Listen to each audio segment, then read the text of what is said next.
You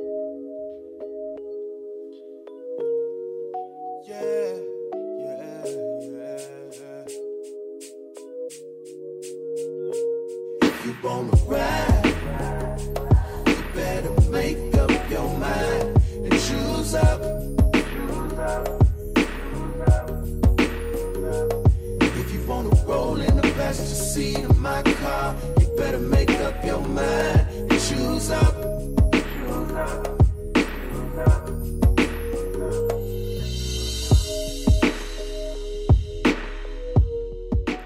What's going on, guys? This is Jack Freeman. This is the Jack of All Trades podcast, and we got my man Ryan Rockett here, the producer. Today is a different day. This week is a different week. The reason why is because I don't have a guest today. I don't have a guest. I don't know how this is going to go. I don't have a script. The reason why is because my guest hit me the night before to tell me she would not make it. I called Face earlier today, aka Mr. Brad Jordan. And if you know Brad Jordan, like I know Brad Jordan, you know that it is virtually impossible to get him to do a damn thing besides play golf. So he said, yeah, just remind me, bro. That's what he said. He said, remind me when it gets close because I'm supposed to be in that area. All right, cool. So I'm on my way here, calling. He doesn't answer the phone because that's how Brad Jordan does. That's what Brad Jordan does. So shout out to Scarface, man. I had a lot of stuff I wanted to talk to him about. One of these days we're going to get him on there because this is actually the second or third time I've tried to get him, and he did not come through on that end. That is the reason why we had Brad Gilmore on the show one particular time. So I don't have a script. A lot of stuff is going on, though.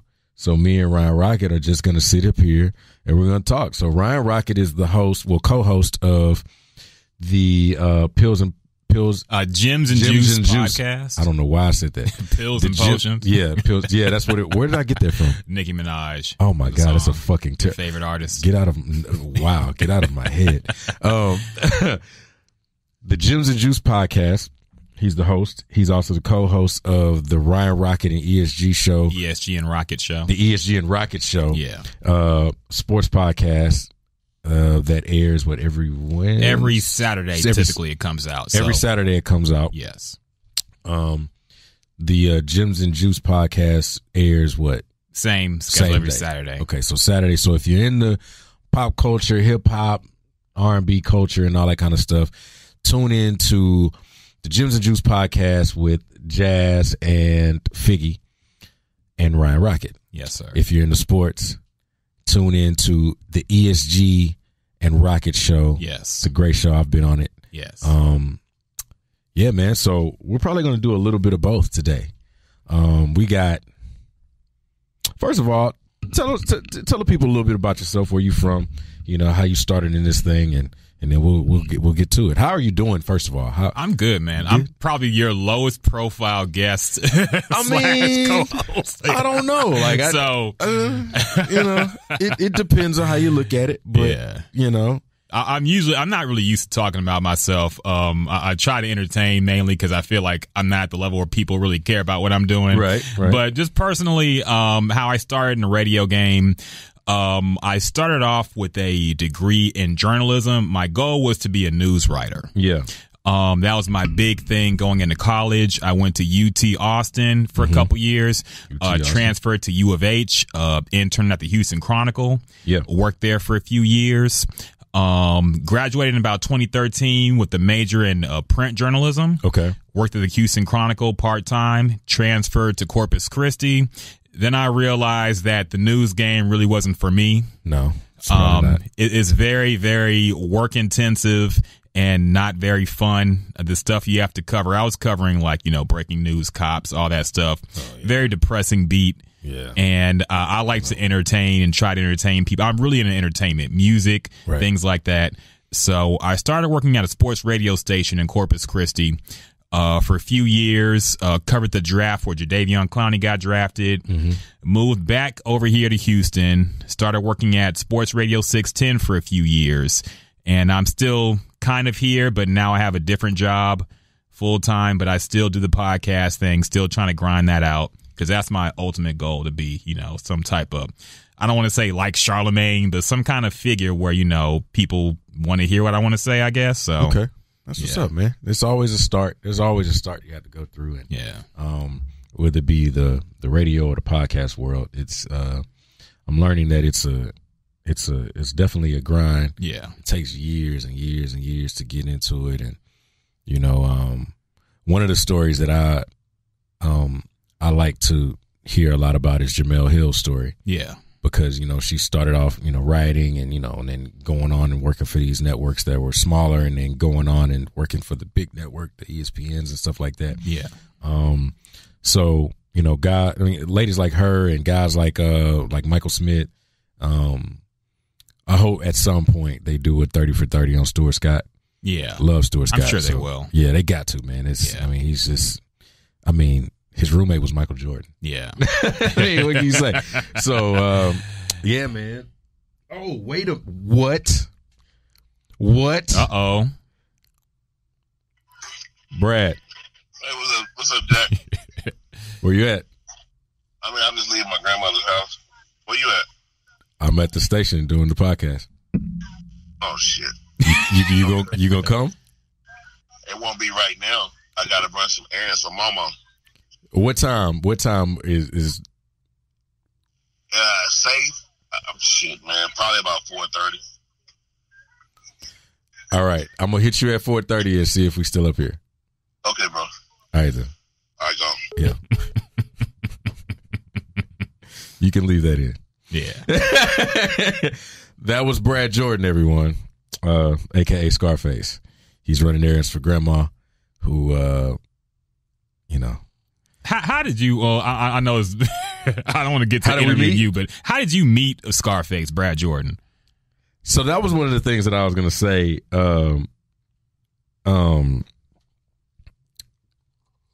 Me and Brad have met on 3 different occasions. I'm sorry. So we met on 3 different occasions, and the first time we met, I met him at a concert. It might have been 4 occasions, actually. I met him at a concert that he wasn't performing at, but he was on the side of the stage, I think. No. He wasn't performing. And he was standing next to this chick, you know, hollering at her. This was still fat Scarface. Okay. I don't know if you've seen Scarface lately, but ladies and gentlemen, Scarface has lost so much weight over the years. He's completely different looking guy from 2001 Scarface. So this was like the tail end of fat Scarface. And this is probably like 2011, I would say. And I walked up to him while he's talking to this girl, and I said, "Yo, I just want to let you know you're one of my favorite rappers, man." Mm-hmm. And he just looked at me and he's like, "Thanks." And he turned around and he started talking back to the girl. I was like, "Okay, cool, but let me not throw salt in his game." So the next time I saw him,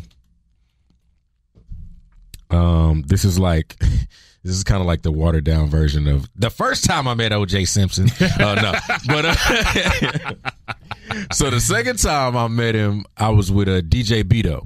So there's 2 Betos. There's a John Beto, producer out of Port Arthur, and then John Beto is the one from Houston, I want to say. John Beto. Okay. Yeah. Is that I think he's the one from Houston. And then there's DJ Beto. DJ Beto is from Port Arthur. Okay. So DJ Beto did a lot of he had a hand in the Naked Soul of Sweet James Jones, the Pimp C album. I think he produced most of that. He did a lot of late UGK records. Okay. So DJ Beto good friend of mine. I don't know John Beto. So DJ Beto and I are talking in the studio. I did a record for some rapper that he was working with. And he's like, yeah, Faith's going to be in here right after this. So I was like, okay, cool. Yeah, I want to meet him. He's like, yeah, we can meet. Y'all can meet. And so he said he came in and he said he stood in, he was cracking jokes on everybody, and I was like, yo, we met before, but I just want to let you know I'm a big fan. He's like, please don't be no fan. I said, okay, cool. So I left. I was like, let me do that, whatever. 2014 came about. I'm leaving the barbershop. I'm on the way home.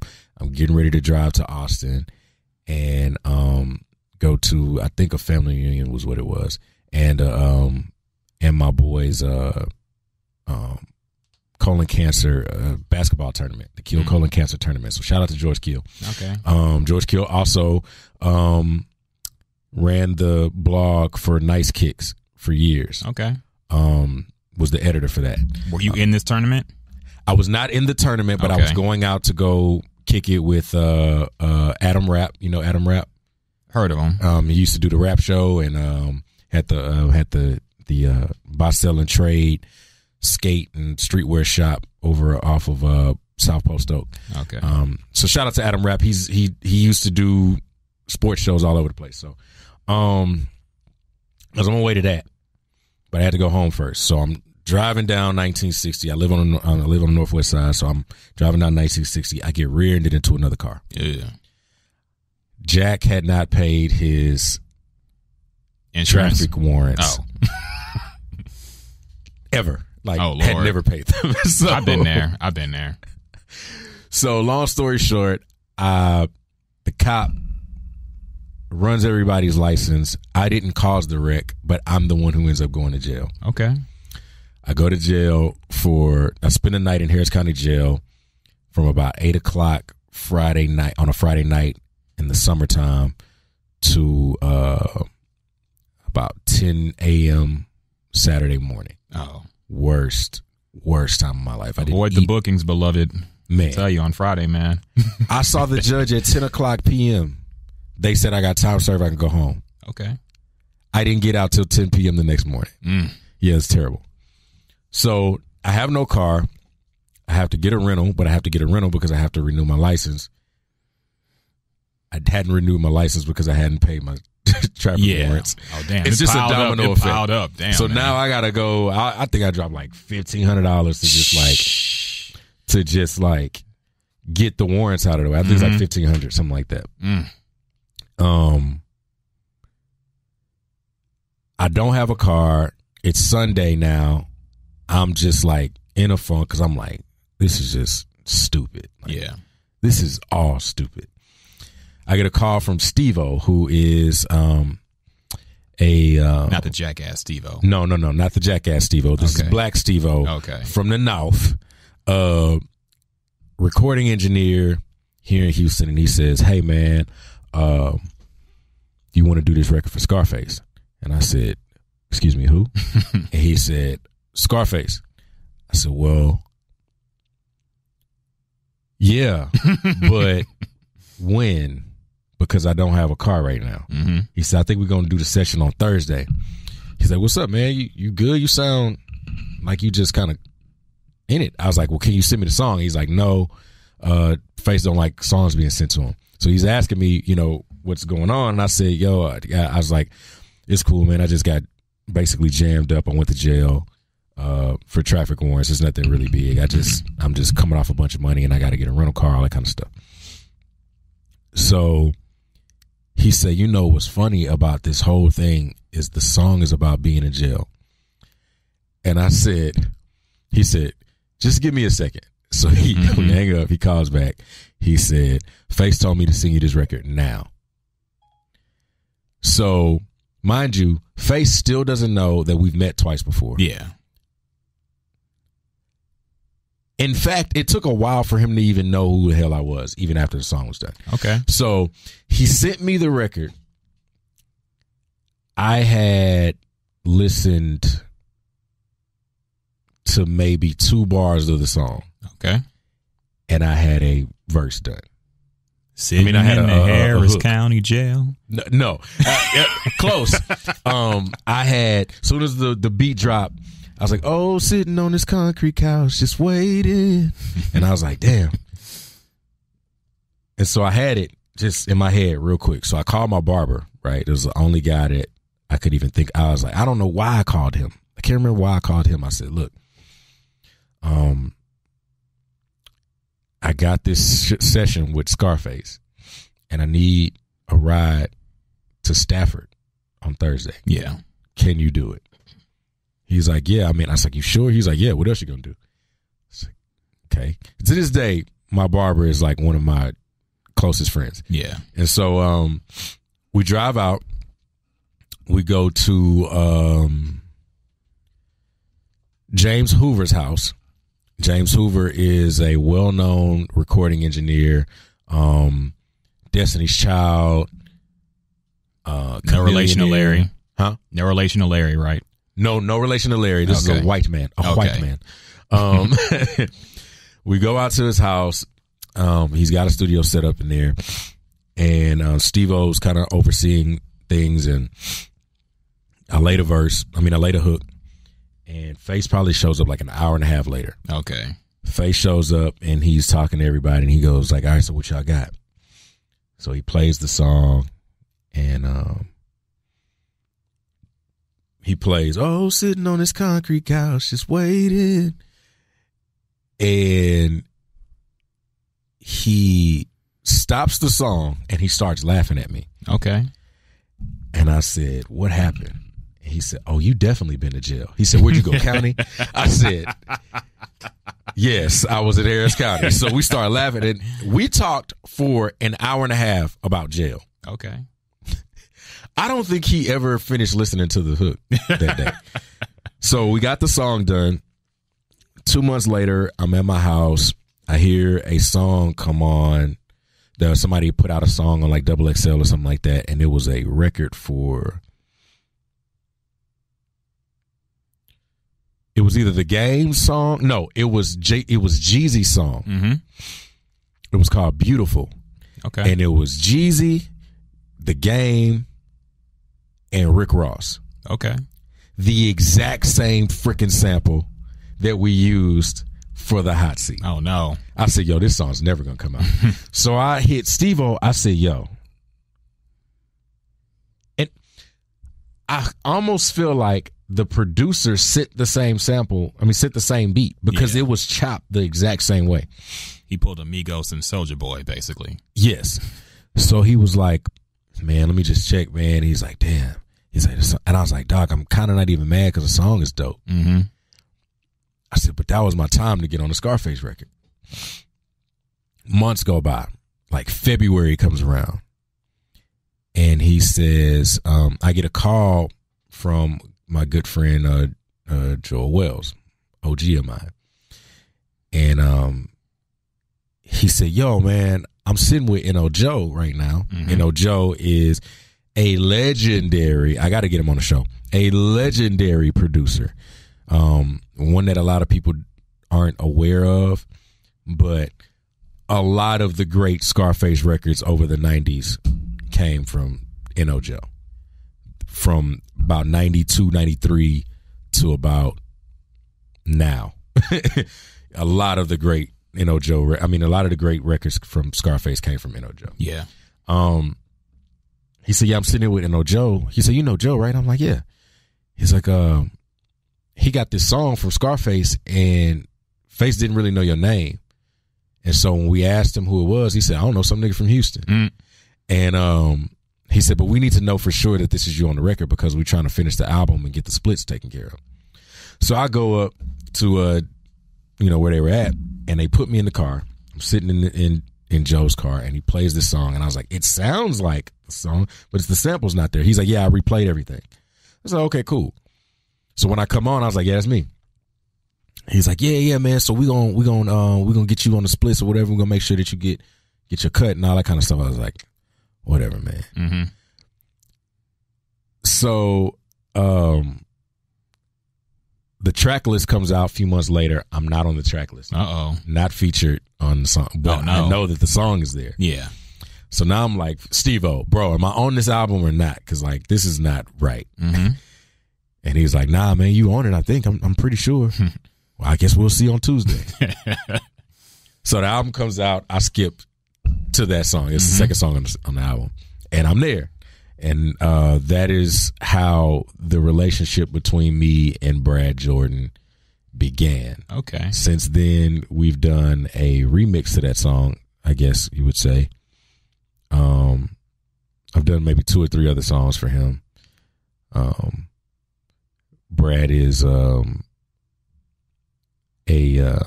frequent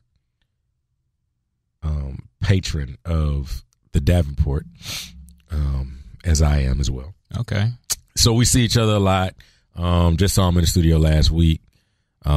He's a great guy. Yeah. He's just a fucking lunatic. Yeah. And I was always wondering like how that relationship is, because you seem more like a laid back dude and Scarface seemed like more like an unhinged type of dude at times. So Brad wondering is like how y'all chill, like how that relationship goes. Brad is it's hard to explain because you don't ever really know if you're going to get Scarface or if you're going to get Brad. Yeah. And then when you get Brad, you don't know which Brad you're going to get. Yeah. So, because he's a lot of different things. Like, he's hilarious. Yeah, he is. He's funny as hell. Then there's the Brad that really don't want to be bothered at the moment. I don't get a lot of that all the time because I don't talk to him every day. But it exists. That Brad exists. Then there's Scarface, who is the most, even before I met him, Brad was like one of my favorite rappers of all time. His pen is legendary. Like Jesse James. The way he raps, like, now you see rappers and as they get older, they aren't as sharp with their pen. A lot of rappers are like that. But there's only a few that as they get older are just like almost better. Yeah. In a lot of ways. I say that about Jay-Z. I say that about Nas. I say that about Black Thought. We can debate the first two, but Black Thought, I agree. Hove has gotten better. I think now Hove isn't as, his cadence isn't as fast. His pacing isn't as fast.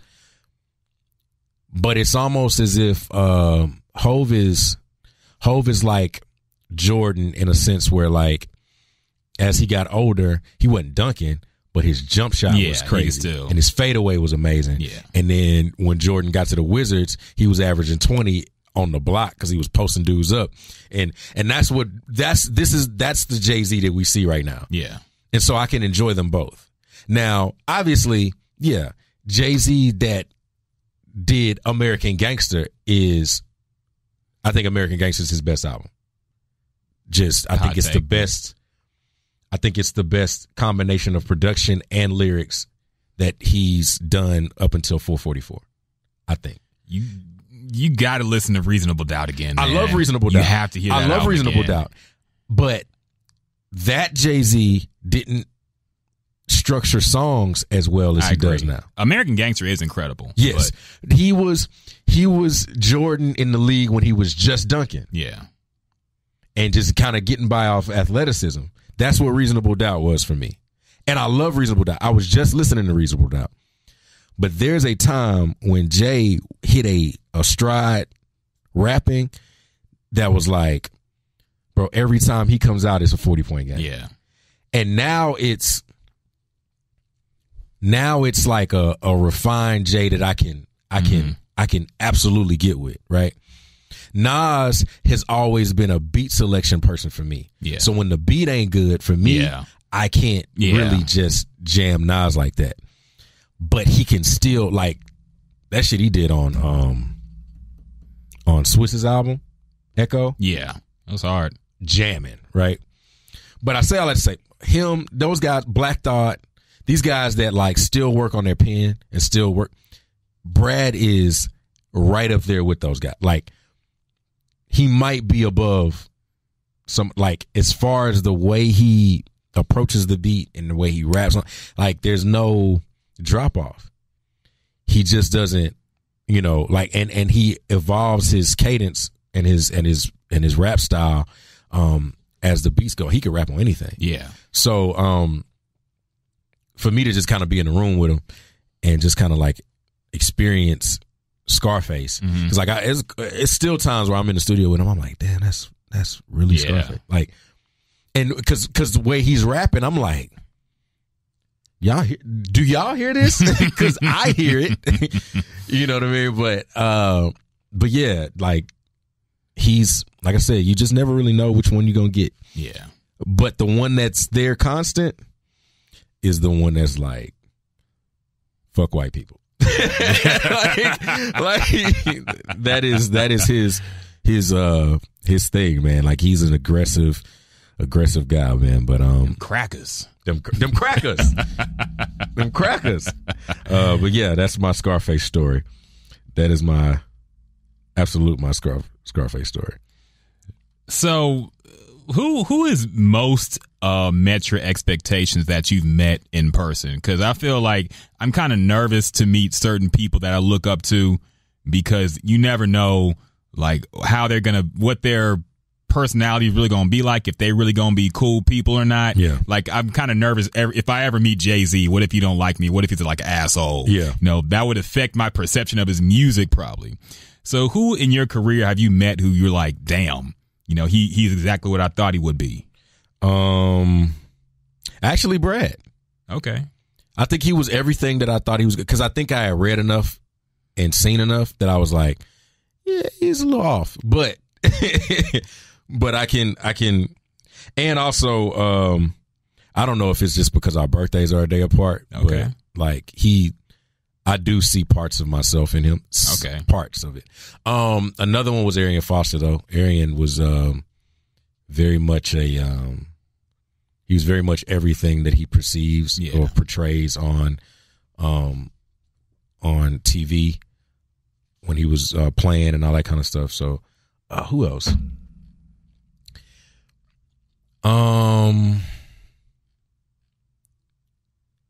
I didn't think Robert Glasper would be as funny as he was. Okay. But he's funny as hell.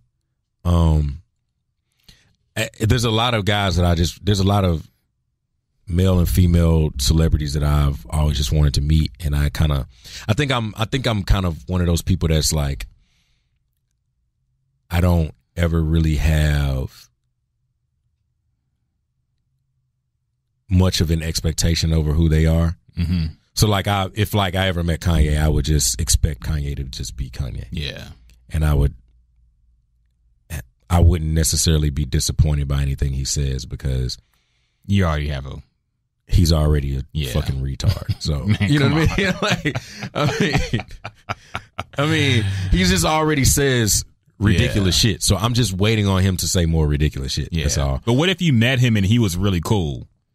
I'm not even surprised if he would be cool. Like, I think he would be cool, but I think he would also say some shit like, come on, bro. Like, really? Come on, man. Like, we were having a great time. Yeah. You know what I mean? So I think, I don't know. I think for the most part, I just kind of take people as, you know, as who they are. I think I might have caught Lupe on a bad day. Oh, no. Yeah. That's another one. That's a really bad one. So we were in Austin for a not a fest. I guess you would call it a festival. It was a show that they threw at the Austin Music Hall. Mm-hmm. Was it Austin City Music Hall or Austin? No, it was the Austin Music Hall. Yeah, downtown. I think so. And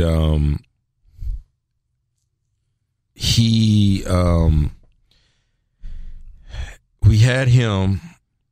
There was him. It was Killer Calion, Pawwall, and Ali Shaheed Muhammad and Phife Dawg. Okay. R.I.P. R.I.P. to Phife Dawg. Met Phife Dawg twice, actually. Oh, wow. I think Ali Shaheed was supposed to go last. Ali Shaheed and Phife, because there was a time with Tribe where they weren't together, and Jerobi was off cooking, and Q-Tip was off being Q-Tip, and Phife and Ali Shaheed were doing these shows as Phife Dawg, pretty much. Yeah. And if I can remember, I believe it was, they were doing Tribe songs, but obviously Q-Tip wasn't around, right? So they couldn't necessarily say that they were Tribe Called Quest, because it wasn't a Tribe Called Quest. It was just half of the group. Exactly. Like when New Edition tours without half the group. Yeah. So this little white kid, like Jewish kid, he might have been like 19 when I met him. He was this was at the inception of like Scoremore, if you know Scoremore's touring company or whatever. So there's another that's run by this young white kid that I met when he was 20. And then there was this other white kid that was like 19 or 18. He had just graduated from like Lamar High School or something like that. Okay. And he was throwing these concerts because he had all his money. And they came out and they had the show in Austin, and I think I was supposed to do something with Killer Cali on that day. So I drove out there, and I get there, and people are like, first of all, Lupe walked in through the backstage area and didn't say anything to anyone. So I'm like, okay. And then they kept saying stuff like, yo, he cussed out the promoter's mom. Oh, wow. And then it was this Dreadhead Lupe or this was Lasers Lupe? Okay. Ooh, so before the dreads, I believe. Yeah. And he was very disgruntled about a lot of stuff because the label wouldn't put his album out and all that kind of stuff. And I wasn't really a fan of Lasers that much, so it sucked. I just wasn't really a fan. But he was just really, really, really, really not a nice person that day. When he came out, first of all, the show started and all these people showed up to see Lupe. He said, I'm going on first. Oh, wow. Bun B was also there. Okay. To perform. So I'm going on first. I go on at this time, no later. So now the bill had to be in reverse. It was supposed to be Ali Shaheed and Phife maybe last, and then Lupe, and then before him, and then Bun before him, and then Paul before him, and then Killer Cali on before that, right, to kick off everything. Well, that didn't happen. Lupe went on first. Okay. And then Bun went after him, and then Paul went after him. But what happens is when you headline the show, everybody that came to see you is now, once they already see you, what do? Leave. They fucking leave. So this is a 1,200 person venue probably. It might have been sold out. I don't know. Lupe goes on for an hour, gets off the stage, everybody leaves. So now a few people stay for Bun. Maybe like half the room stay for Bun. By the end of it, nobody's there for Paul. It's 1:00 in the morning. And Paul Wall is up there in front of like 10 people. I never got on stage. They had to pay Phife and Ali, and they never got on stage.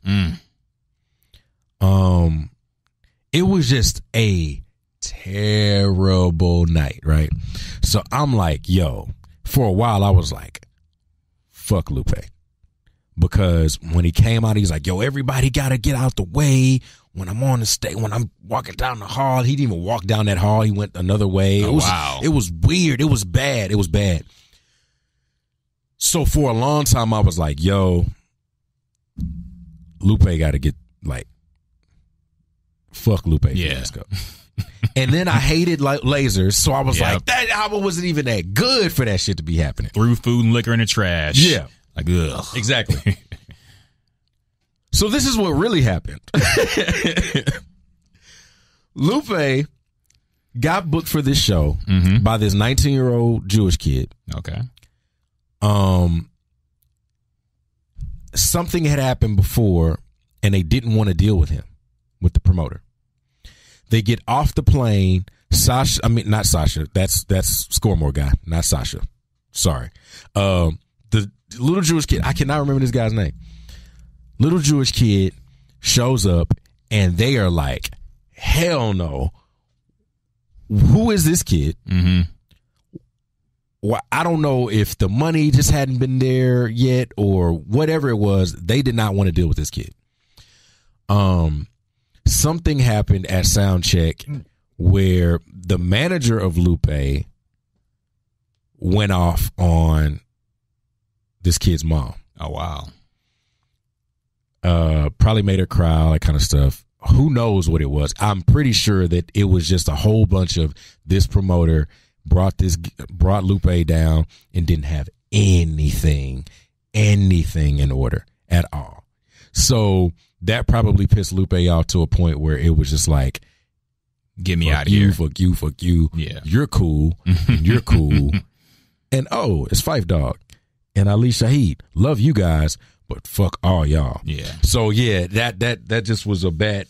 And I just never saw Lupe again. I never never was in a room with him again. So I guess I never got my vindication of maybe he's a good guy.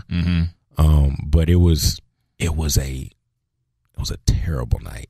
It was a terrible, terrible night. I drove all the way to Austin to do nothing. Oh.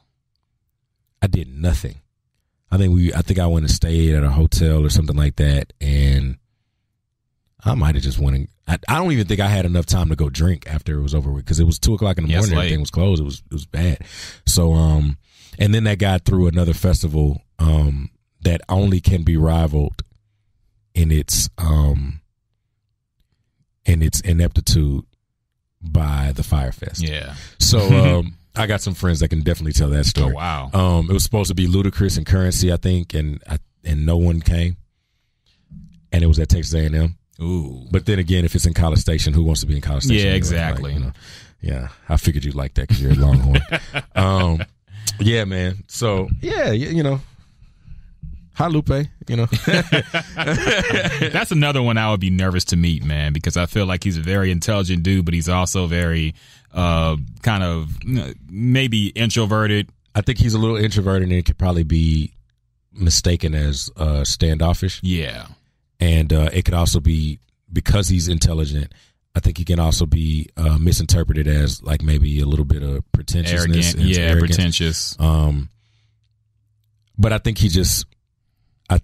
at the core of him, he's just a nerd that can rap really well, and he likes video games. Yeah, he does. So, and he raps extraordinarily well. Yeah, that last album, man. Yeah, tough. I didn't finish it, but I got to listen to it again. Like I almost, because I went like that particular moment with him was like, I don't know. And so it's always just been kind of like, it affects your perception of people. That's why I don't want to meet some damn, people. Man, like, I want to have a conversation with the guy. Not about that. I just want to talk to him and just see what he's like and all that kind of stuff, and then say, okay, I can jam again. I get you. So shout out to Lupe, man. Definitely. Hope he's doing all right these days. Yeah, man. So what else you got going on? A lot went on this week. It did, man. I want to get your take on a lot of things. All right, let's do it. So let's go back a little bit, because we had a little mini debate last time we saw each other. But I kind of want to discuss this a little bit more. So your boy Arian Foster had some comments about Tupac on Van Lathan's TMZ show. And we've been talking about this, the group chat, like everybody I know. I talked about it with ESG. ESG was offended. He was offended? He's a big Pac fan. Okay. So he's like, man, Arian don't know what he's talking about. Okay. Don't tell Arian that. We're still trying to get him on the show. Yeah. But so we talked a little bit, and I saw you agreed with him. So I kind of want to explore that a little bit, because that's been very controversial in the hip hop community. People love Tupac, and they want to know what y'all mean when you say that he's not deep. Okay, so what Arian was trying to say, and he may not have worded it well, because I don't think he had an opportunity to word it well. And me and him spoke about it in the studio. Yeah. He's not. Pac is a deep thinker. Pac was a layered human being. A lot of the things that he may have read and learned over the years was some deep shit. But when it came to lyrics, they weren't extremely layered and deep. Even when he's talking about, Brenda's got a baby, or he was just talking about things that happened or that happens in our communities and with, all of the things that he spoke about. He wasn't an extremely deep person. He was a very passionate person as a rapper, which made you feel what he was saying, but he wasn't deep. Like I don't know of a Pac record that I have to listen to 3 or 4 times to really get all of the gems out of it.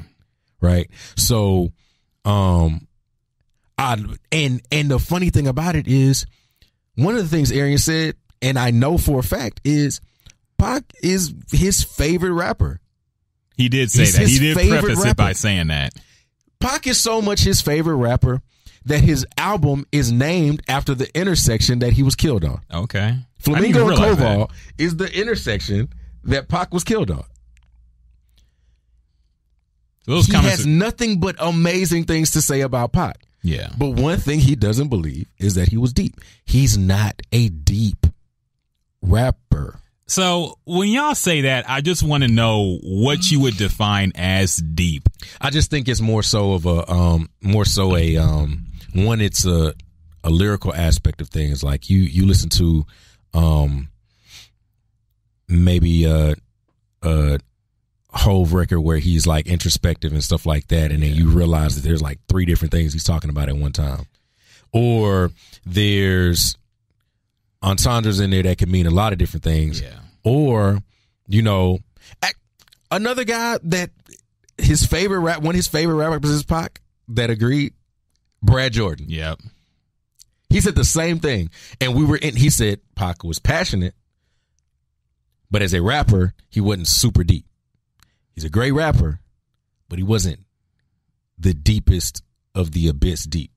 One guy that I think is pretty deep is Face. When you hear what he talks about, a lot of the shit he talks about is on a level of like, man, I didn't even like, huh? Yeah. Like I didn't even think about, that kind of thing. He, rapping about, mortality and, but Pac raps about that he too, did, man. But his raps were more like, I don't think I'm gonna live to see 25. And he didn't live to see. What was he? How old was he? Pac? Died at 24, I believe. Yeah. Yeah. Again, not to discredit him, but we also have revisionist history when we talk about certain artists. Agree. I agree 100% about that. Like one of my biggest things is when it came down to the Pac and Biggie debate, I was always a Biggie person. Yeah. Just because I love the way he rapped. I just love the way he rapped, and it bumped to me, and I still bump Tupac records. But Biggie also told people that the girl was so fine he sucked on her daddy's dick. That is come on, bro. Biggie had several suspect lines like that. And I think that it's hard to have the conversation about Pac because people love Pac so much that it's hard to be objective about him, especially in death. Yeah. So you can't say that Pac wasn't something. Anything. Mm-hmm. Like it's nothing you can say that Pac was. You know what I'm saying? Like there was a person that it was one of the movies he did, and they were saying Tupac, they showed a clip of Tupac acting, and he was like, man, this was such a brilliant actor, and he was this and that. And I saw you throw some shade on Twitter about that. I think it was poetic justice. I think it was a poetic justice. No, that scene you linked to, I think, was from A Different World. Yes, that's what it was. Yes, it was A Different World. Jada Pinkett. It was when he was on A Different World, and if you've ever seen A Different World, fun fact, is my favorite TV sitcom of all time. Okay. It's my favorite one. There's the episode where Jada Pinkett has Pac, her friend comes in from Baltimore, and literally what the storyline was. He comes in from Baltimore. Where's Pac and Jada Pinkett from? Baltimore. Yeah. And he's kind of like the ex-boyfriend, close friend that she grew up with. And he's on this college campus, and he's been in the streets for so long or whatever, and he meets the boyfriend that's the college kid. Yeah. And they were like, man, he was such a great actor and all that stuff. I said, bro, I love Tupac. But Tupac was playing Tupac in this scene. Like, this is not a great idea of who Pac was as an actor. It's not a great idea. It was Pac playing Tupac. I would say he was more so playing the character he played in Above the Rim. Exactly. Which was Tupac. It was Tupac. He wore the same shit. I think the best, and again, it's hard to be objective about Tupac because he died so early, and his sample size, he put out a lot of albums, but he didn't put out a lot of movies, right? So I think the most I saw Pac like really get into his acting bag was like probably a Poetic Justice, definitely maybe like a Gridlocked or a Gang Related. But we never got to see what type of, because you got to think about it. Pac was playing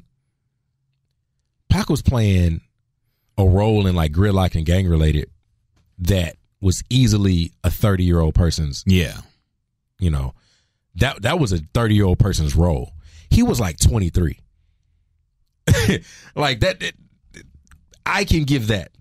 But the Different World thing, although I love the episode and I love Pac, he was Pac playing Pac. He kind of was. Above the Rim, he was Pac playing Pac. Mm-hmm. Juice, I would even give him a better, rating on, what he was. But we never really are going to understand what Pac would have been today because we don't know. Like, I agree. Because Pac could have very well have been DMX. Yeah. Where he hit a height and then the drugs got to him. Or we don't know where he would be because when he died, he was still signed to Death Row. Yeah. You know what I'm saying? Like, it's really kind of hard to kind of gauge. Like, would Pac still be a great rapper today? Would he be in the acting realm? Mm-hmm. Would he be more Ice Cube? Would he be Ice Snoop Cube? Dogg, something like that? Yeah. I think that I just kind of believe that Pac would have. I like to believe that Pac would have not been a rapper altogether and just kind of or maybe been a rapper but doing more of a Chuck D thing. Yeah. And which love Chuck D. Like Chuck D is living the life he wants to live. Yeah. You know what I mean? So that's one annoying thing people do though. They're like, Pac would have been president. Yeah, like Lil Wayne wouldn't be around if Pac was here. Yeah, and it's all ridiculous. It's all ridiculous. It's like, hate to say it, but it's the same thing people say about Aaliyah and Beyonce. Yeah. As if Destiny's Child was not a group when Aaliyah was alive. And that debate just came up again too. I think because it was her birthday. I hate when people do that. Yeah. Shit. I hate when people do that. I hate when people like Aaliyah and Beyonce don't even have the same skill set. I agree. I agree. They don't have the same skill set. The people that model themselves after Aaliyah, and you can tell, are Ashanti, Sierra, definitely, like a Maya, maybe, even though they were probably around the same time. Maya was around the same time. Ashanti, Sierra, Jhené Aiko. Not saying that they all sound like her or they are like her. I think that they take cues from her. I think they take the way she dressed, and I think they take some of the dance elements, and I think they take some of the airiness in her voice. I agree. So it's not really necessarily like they're the next Aaliyah, but they take cues from them just as much as I think that K. Michelle and what's the girl's name? Why am I drawing a blank on her? You talking about Kalani? No, K. Michelle and Keisha Cole. Keisha Cole. K. Michelle and Keisha Cole all take cues from Mary J. Blige. Yeah. Beyonce took cues from Michael Jackson and Janet and probably a little bit of Paula Abdul here and there and Tina Turner, and you just can tell what the tree is. And people always have this idea that like if Aaliyah was here, Beyonce wouldn't. Yeah. Like they couldn't exist at the same time. It is exactly. It is the most ridiculous thing I've ever heard. But then it also speaks to how people only feel like black women can only be in that one space at one time.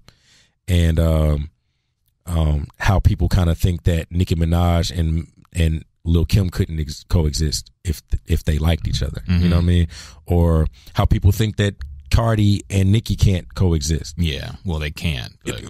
That's because of them. Yeah, they can't because they can't get along, right? But I think a lot of that has to do with the people around them that think that there's only one spot for a female rapper. Yeah. Mind you, the one that stood the test of time in all of this and never has to worry about any of this because everybody has to respect her is Missy Elliott. Yeah, I agree. And I don't know if it's just more of an aesthetic thing for people. Like they think that, they don't think that Missy is like conventionally beautiful. Yeah. Or that she's not the standard of what a female rapper looks like, when it's really ridiculous because everybody that was before Lil Kim looked like MC Lyte or Queen Latifah. You know what I mean? Who are attractive women, but not they ain't been over showing their birth canal. You know what I mean? Like, which is nothing wrong with that. Yeah. If your shit is dope, your shit is dope. Yeah, twerk video is a masterpiece, by the way. Yeah. I saw clips of it. I don't think I needed to see too much of it. I was just like, oh, they twerking. Okay, cool.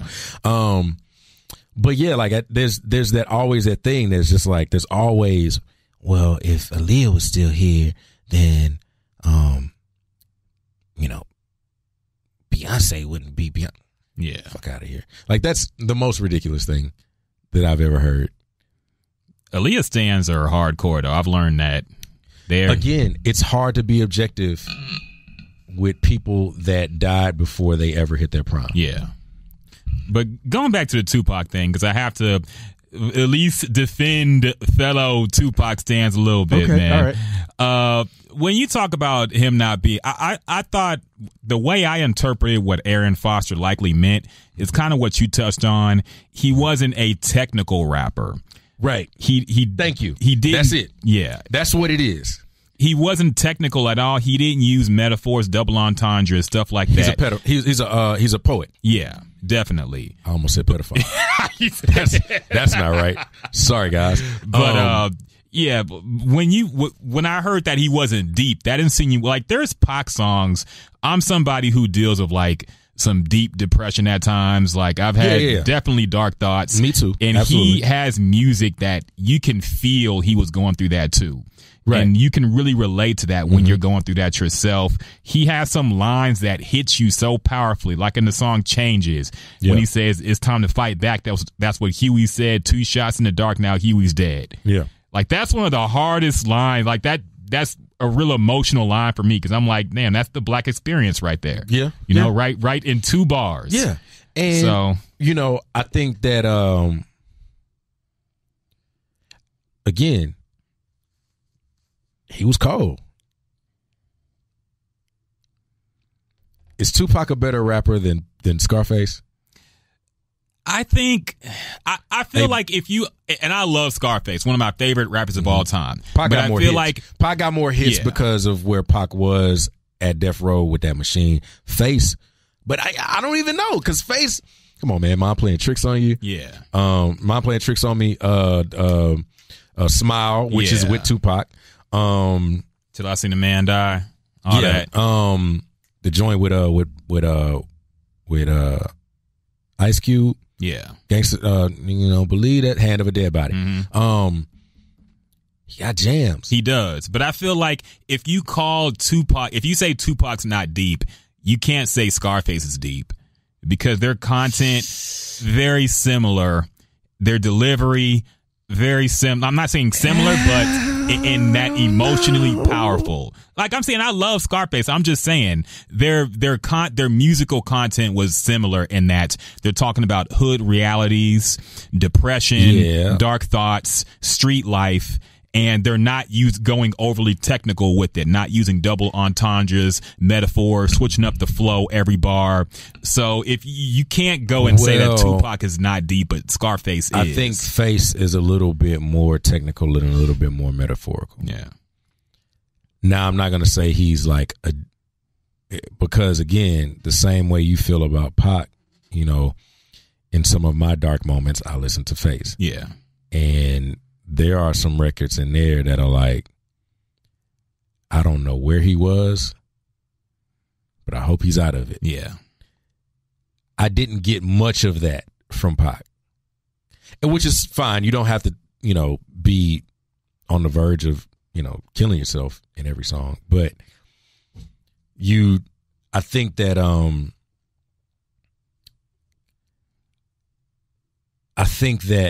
there are more ways that you can word certain things. And I don't know that Pac ever got to a point where he could do that. Yeah, he did say Hennessy and enemies a lot. I'll give you that. Hennessy and enemies and adversaries. Yes, penitentiary. He did that so many times. And I didn't even think about that at this moment because I do say that about Pac a lot. But Hennessy and Enemies was his his go-to. I might change the name of this podcast to Hennessy and Enemies. Actually, Arian should name his next album. The first album was Flamingo and Koval. The next one should be Hennessy and Enemies. Hennessy. Just because I think that's going to be, man, that's funny as hell. Yeah, man. So the comments that Arian was getting. Yeah, people were getting at him. I want to box you, kill yourself. Who is Arian Foster? You know exactly who the fuck Arian Foster is. Come on, man. You know who Arian Foster is. Like, come on. People got real tight about that. That's why you got hurt. And you know what? Like, what are you talking about? One thing about Arian is the last thing he ever wants to talk about is football. Yeah. So when you say that's why you fumbled in that one game, like, you don't care about that shit. I don't even remember that. You don't care about that.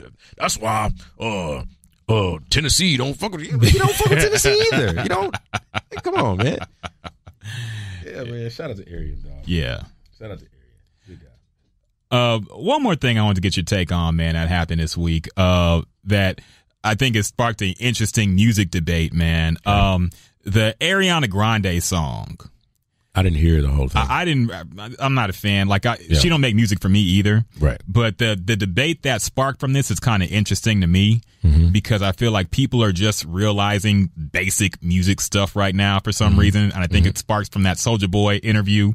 Yeah. But people are saying that her new song is sampling the flow from Princess Nokia, another talented singer, and also Soulja Boy's flow on Pretty Boy Swag on this song. And I've noticed a trend, and it seems to be like ever since, people started saying, oh, that's the Migos flow, oh, that's the Future flow. People are starting to try to say, oh, you're biting me when you have similar content or flow, lyrics, whatever in your song. Right. But I'm like, hasn't music always been like this? Hasn't it always been derivative of something else? Kind of. And I'm not well versed enough to know about the Ariana Grande song because I haven't heard it, and I have no idea who the fuck Princess Nokia is. So, but what I can say is, in hip hop, there was always, up until like the last maybe 10 years or so, there was always if you bit my style, you was biting, and that wasn't cool. Yeah. There was always which is why you can have rap debates. Yep. Like that, because Biggie sounded nothing like Tupac. Yeah. And Rakim and Kane were the two best rappers of their era. Yes. But they sounded nothing alike. So I think, and Jay-Z and Nas, they sound nothing alike. Yeah. Right. But now, the problem with the music industry right now, namely hip hop and R&B, is that everybody's taking the one thing that works and they're doing that 20 times over. And there isn't a lot of distinction between who this rapper is and who this singer is. And now the singers sound like rappers, and now the rappers are getting all out of tune and making really bad R&B songs. And, it's really, which is why you can have a designer and a Future. Yeah. And, there is a lot of recycling of flow patterns and things of that nature. A lot of it has to do with you not writing your own shit. Yeah. And a lot of it has to do with young people just like seeing that and wanting to do that. Mm-hmm.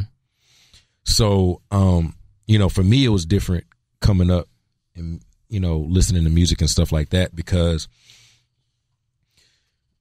I always wanted to be a writer as good as Donny Hathaway. Yeah. I always wanted to be that, but I never really wanted to sound like Donny Hathaway. And I also knew I'd never sound like Donny Hathaway. Like I don't even think that my body is capable of making those those things. But then also, he was doing a lot of complex things, and he had a lot of different knowledge that I never knew.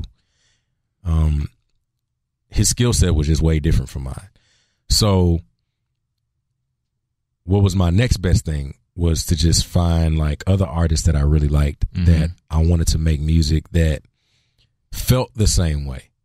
So not necessarily sounded the same way, but felt the same way. Yeah.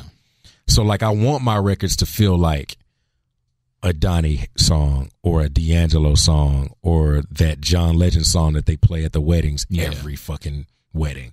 I wanted the feel of a Jodeci or a Boyz II Men or a Babyface record or something like that, but I don't necessarily want to sound like them. Yeah. I think that a lot of these artists are hearing something and saying, oh, this sounds just like that, I'm going to do that. Yeah. But I feel like that's almost always been the case as far as pop music goes. I mean, when NWA came out, everybody had a rap group, like a West Coast based gangster rap. All of a sudden, even heavy metal, everybody wanted to be Motley Crue. Exactly. And there were 30, bands that were, them. Every label had a band that was like Motley Crue. And Motley Crue kind of got all their shit from Kiss. Mm-hmm.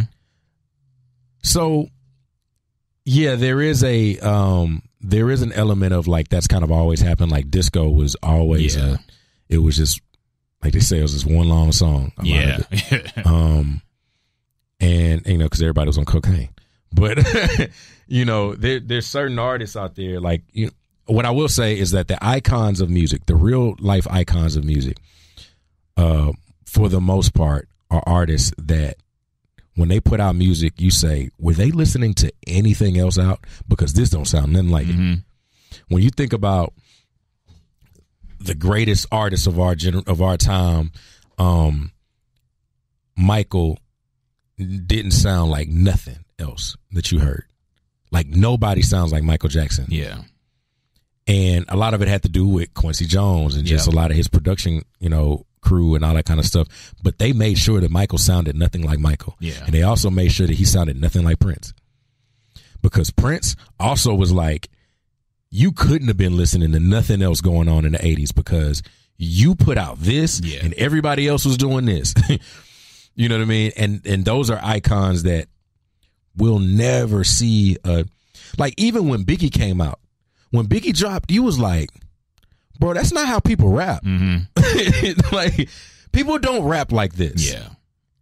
People rap like Kane and Rakim, and people rap like Ice Cube and all of, like, they don't rap like this guy. Yeah. It ain't Andre 3000, Outkast. Yep. Just period. People did not rap like Outkast. And Outkast didn't rap like nobody else. Like, there was no time in Outkast history where you could hear a song and you say, man, that sounds just like the shit that came before that. No, hell no. It sounded like something completely different. But that is the reason why they're doing $1 million shows. When you ask them. That's the reason why today you can, if they're still alive, you can put a show together and the whole west side of Houston is probably going to be there, or the whole, all of Manhattan is shut down to go see this artist because they make something that came from something different and couldn't even be duplicated. Like, even when people say, oh, Michael Jackson stole from, James Brown. No, he stole performance cues from James Brown. He didn't steal lyrics from James Brown. He didn't steal, maybe some of his ad libs kind of had a James Brown feel to it, but he didn't just he wasn't just doing Superbad all over again. Yeah. He was doing Michael Jackson. Yeah. And Off the Wall or Thriller? Off the Wall. Okay. I'm Off the Wall. Hipster. But no, Off the Wall. To me, Off the Wall was a little bit. It's not very far apart. Yeah, I'll say that. Them bass lines in Off the Wall, though, man. Yeah. Jesus Christ, Off the Wall was amazing. But I do think, though, going back to the point, is just like, I think that we do a lot of biting each other, and there's not a lot of variation in sounds now. Like, there's like 15 girls out there that sound like the same. They all whispering. Yeah. They all whispering. They all singing in the same weird accent. We even got guys doing that. Yes. They got that weird accent and these voice inflections that just sound retarded. I shouldn't say retarded. Shit, man. We can blame that. They sound crazy, but I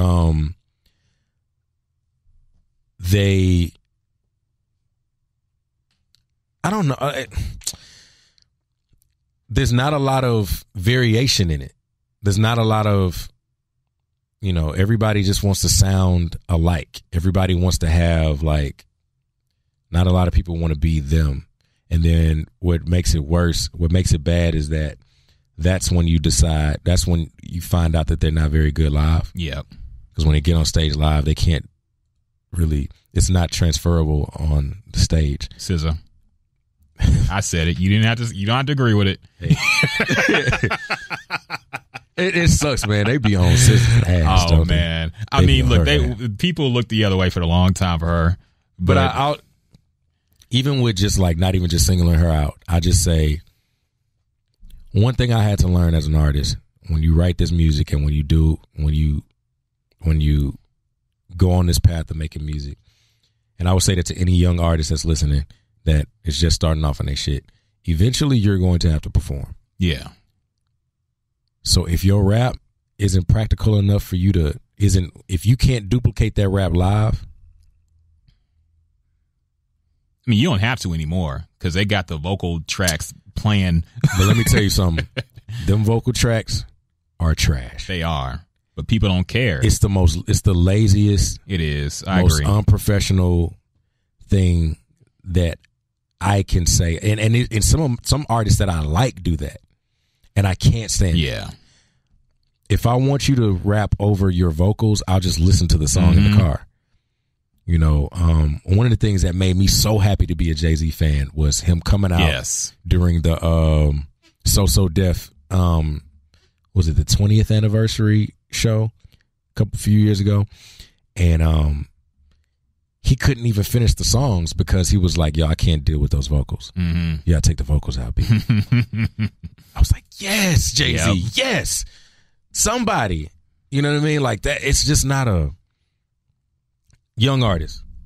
I don't even know how many, like there's probably, I think I have like 10 listeners, right? Young artists, please remember that eventually you will have to perform this music and perform it well. Because as an artist, if you are not actively doing shows and you are not sync licensing music for TV and movie and shit like that, you're going to need to do a hell of a lot more to make music. Yeah. Because those are the only two ways you'll really make money, especially in a climate of streaming. Like, the streaming algorithm is so crazy that, like, you can get 1 million streams and get like $2,000 for it. Yeah.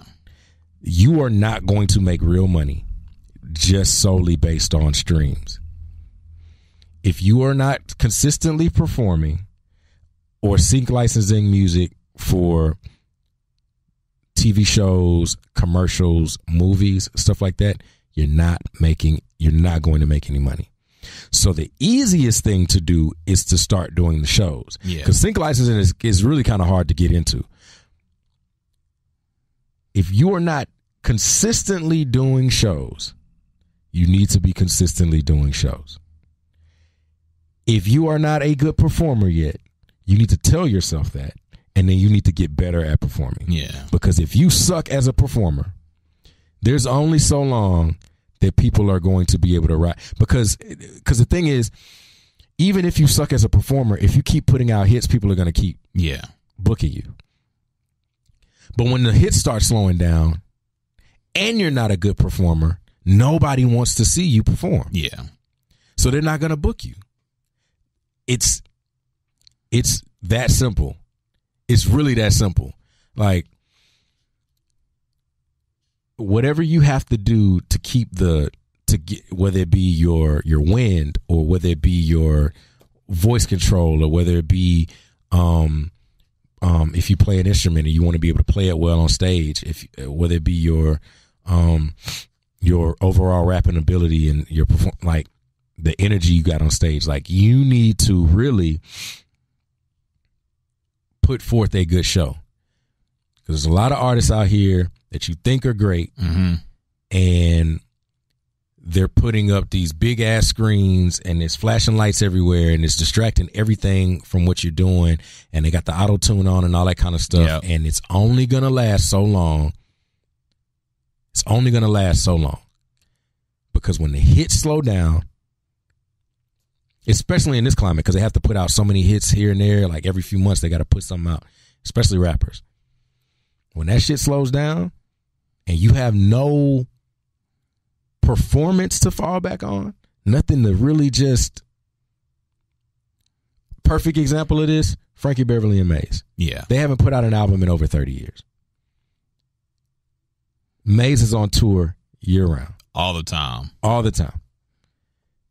And Frankie Beverly's, his vocal cords are kind of, strained at this point. And I think there was a time where they said he had throat cancer or something like that. And but they're so tight on stage. They're so tight on stage that you can't deny it. The Revolution still tours. Without Prince. Who Morris else? Day.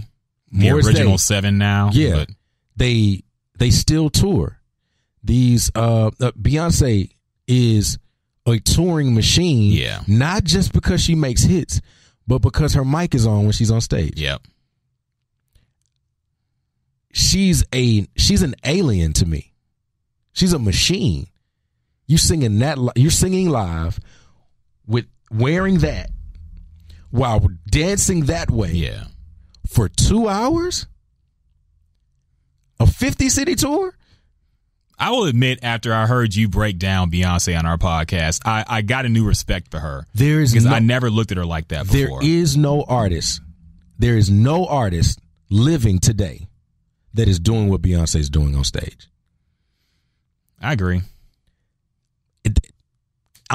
There are artists that have great vocals and they just are great behind the mic. Like I went and saw Tamia a few months ago, and Tamia sounds amazing on stage. Okay. She sounds, and it's effortless. It's incredible. She's great. But the production ain't as big. Yeah. The dances ain't as strenuous.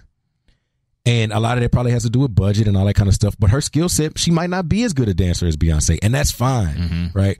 But there's no human being on the earth today. Pre-Michael Jackson, it was her and Michael Jackson. Yeah. There's no human being on the earth today that is pulling off what Beyonce is pulling off. And doing it in such an efficient manner. Yeah. Like, I've never seen anyone say, man, Beyonce came on stage and was trash. Never seen it. Yeah. And you will never see it. You just won't. It's just like I've never heard anyone say that that they went to a bad D'Angelo concert. Yeah. Never heard that one before. And again, they have a different skill set, and D'Angelo's set is instruments. So he's going to blow you away with how many instruments are on stage.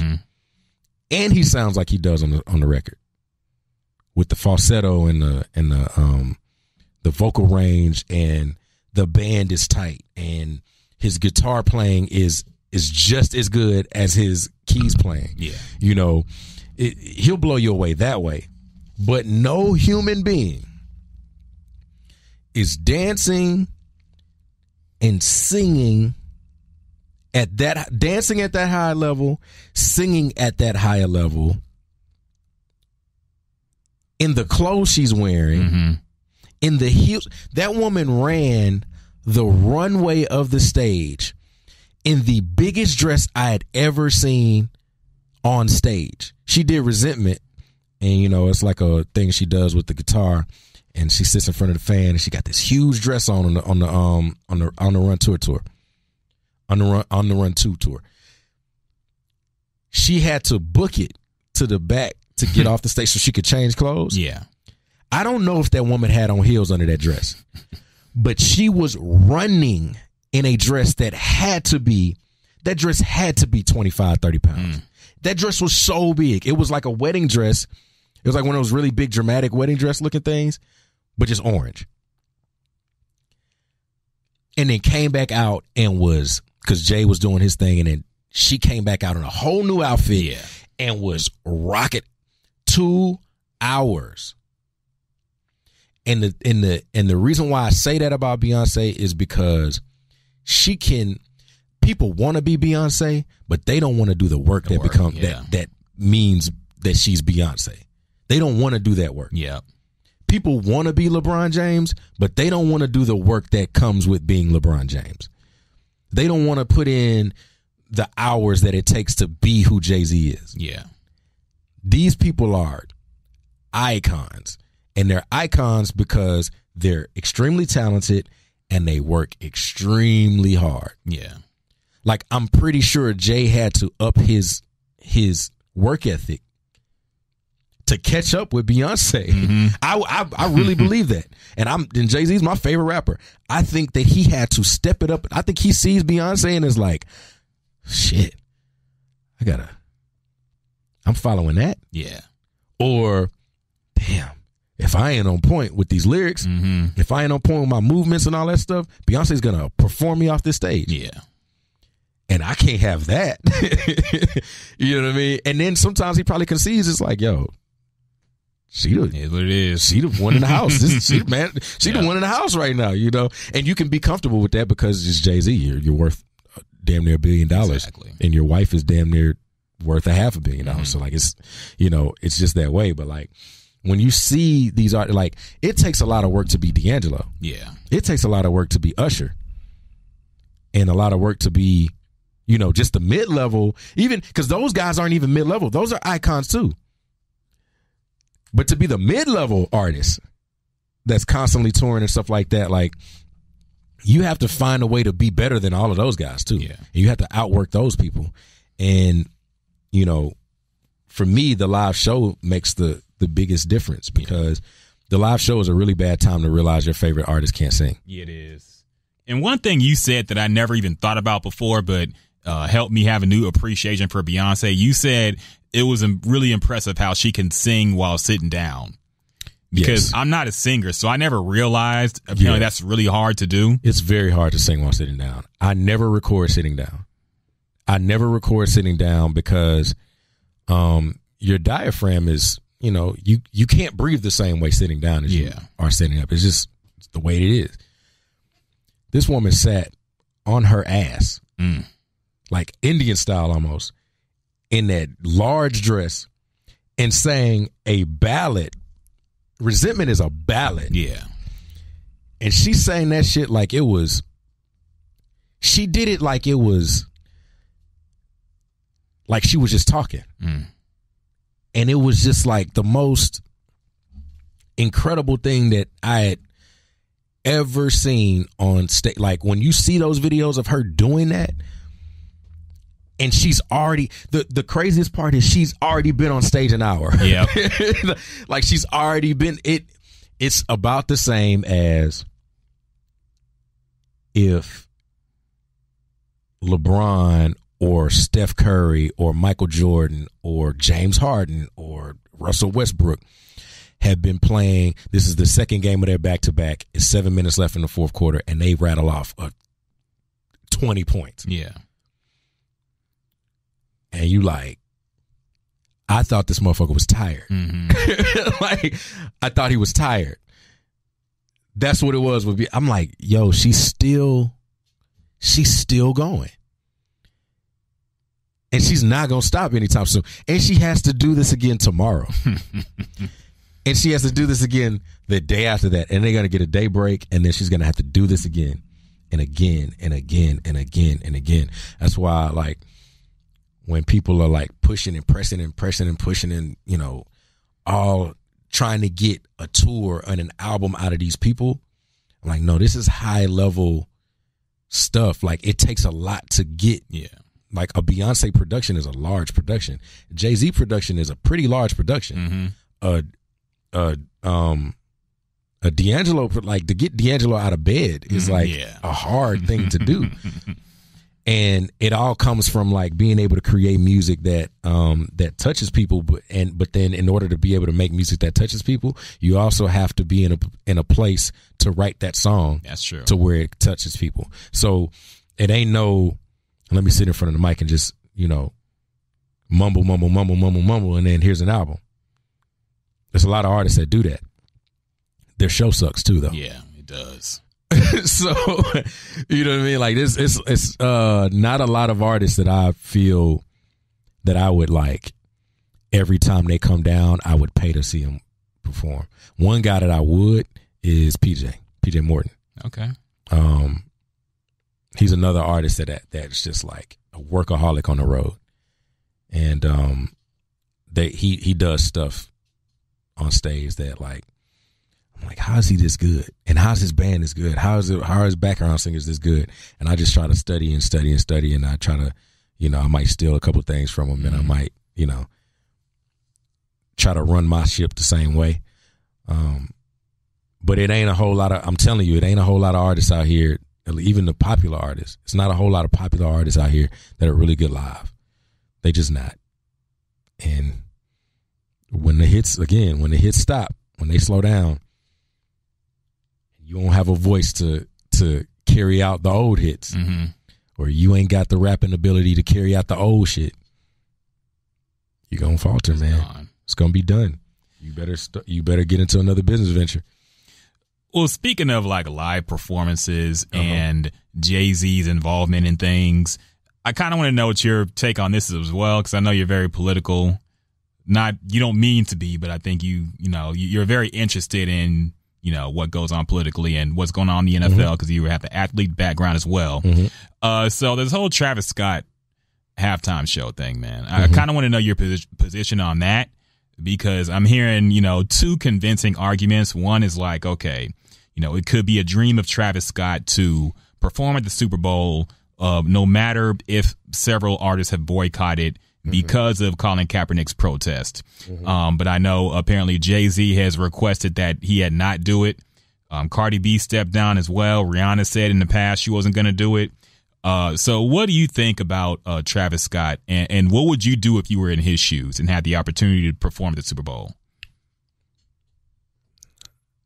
I don't really know I think that for Travis, and he's not wrong in thinking this, it's the most watched event on television. Yeah. Bar none. Bar none. It is statistically every year the most watched event on television. That is prime advertising. Sales are going to go through the roof. Maroon 5 will be popular again. Yeah. Streams are going to skyrocket. It's an advertising tool. I get it. What I have to get past for me as a Super Bowl performer is that you got to pay to be on the Super Bowl. Yeah. You don't get paid to do the Super Bowl. You have to pay to be on the Super Bowl. So why would I pay an institution that, from my athlete standpoint, does not pay retired players properly? All but one player in the league has a fully guaranteed contract, and it's a white quarterback that's just kind of okay. So from a ball player standpoint, I don't understand why I'm paying you to just exploit and do more exploiting, right? The other part of it is, why am I paying for you to continue to randomly drug test Eric Reed 7 out of 11 games? Why am I paying you to come together and make sure that Colin Kaepernick is still jobless? Yeah. Why am I paying to be on paying the institution that continuously neglects the well-being of athletes, current athletes and former athletes? Why am I doing it? I wouldn't necessarily pay to do that. I've been back and forth about, would I ever do the festival that the Final Four does every year? I don't think I would. I don't think I would want to perform for an NCAA event. I might have tweeted that I probably would never sing that unless the psyche changes there. Yeah, I probably wouldn't sing the anthem at a Texans game. Oh wow, I probably wouldn't do it. Wow, because I don't believe in you need to tell your compadres to stand. I don't believe in we can't let the inmates run the asylum. I don't believe in that shit. So why am I entertaining your ass? The week that there was that rumor that they were supposed to implement a rule that if you weren't going to stand, you had to stay in the locker room. Remember that? Yeah. That week, I was scheduled to perform the anthem, sing the anthem at the Dynamo game. And I almost dropped out. I almost said, absolutely not. First of all, the song's racist as fuck. Yeah. I'm glad we never sing the verse. It's a racist song in a country that, by and large, is racist. Yeah. What I did was research the policy for the anthem for all of the major, except the NHL. I don't think I researched them, but for the major league, things or whatever. So the NFL was, you got to stand no matter what. There's no policy behind it. There's no, we're going to fine you. There's no, to this day, there's no, we're going to fine you for not standing up for the anthem. The NBA's policy is you will be fined. Yeah. But also, there's other ways that they allow them to protest in a way that's just like, okay, I can deal with that. I can deal with, the whole team coming out in I Can't Breathe shirts and not getting fined for that because the commissioner's like, yo. But right now, that's up. And I think they're even talking like, should we even be fining people? I think that's like a thing for them right now. Should we even be fining people? I get it. NBA is probably one of the most progressive leagues in all of sports, right?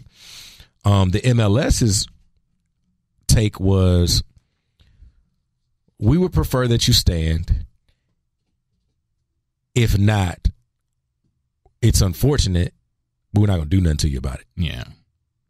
And I think the reason why is because it's probably the most diverse sport and the most diverse league because it is soccer. So you're dealing with Africans, you're dealing with Latinas, you're dealing with, Europeans and, people that they ain't got to pledge allegiance to any American flag or sing a national anthem for anybody because I'm not even from here. Yeah. You know what I'm saying? Just like, maybe I would stand up and show respect to the other people around me if the Jamaican national anthem is on, but I'm not Jamaican. So you got to excuse me if I don't know the words, fam. You know what I mean? But the NFL routinely does things to try to silence players. Routinely. They did it to Arian. They did it with Colin Kaepernick. They've done it with they tried a lot. They tried a lot of things to get Deion out of there.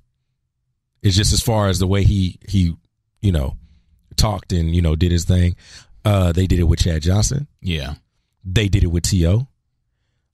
Chad Johnson headbutted his girl, and that's later on, right? Chad Johnson. Oh, you mean like the celebration and all that? The celebrations, I get you. The fines and all that kind of stuff. It got so bad that he got fined one week, and then Chad scored again and pulled out a sign that said, "Dear NFL, please don't fine me again." And then they fined him again.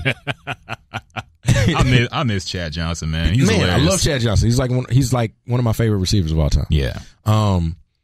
They did a lot. They've done a lot to silence a lot of people, but they've done virtually nothing to the likes of Greg Hardy. Greg Hardy got himself out of the league because he sucked when he came to the Cowboys.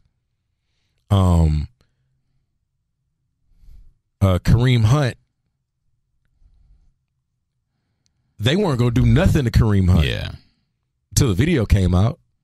They weren't going to do nothing to Ray Rice until and I'm not even saying that these guys have to have their jobs taken away. I'm saying that there needs to be action taken to hold grown-ass men accountable for what they do.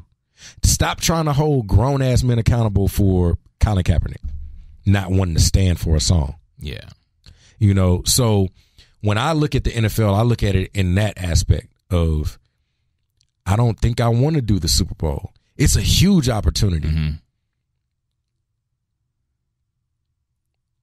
But I don't really blame people. Like for me, if you want to do it, go do it. I don't know that I could do it. Yeah. I don't know, I'm not even going to say, oh, Travis Scott out here cooning, or Travis Scott is out here being Uncle Tom, and, he only care about himself. They're saying that, though. That man, yes, they are saying that. And, in the end, he's a man with a family to feed.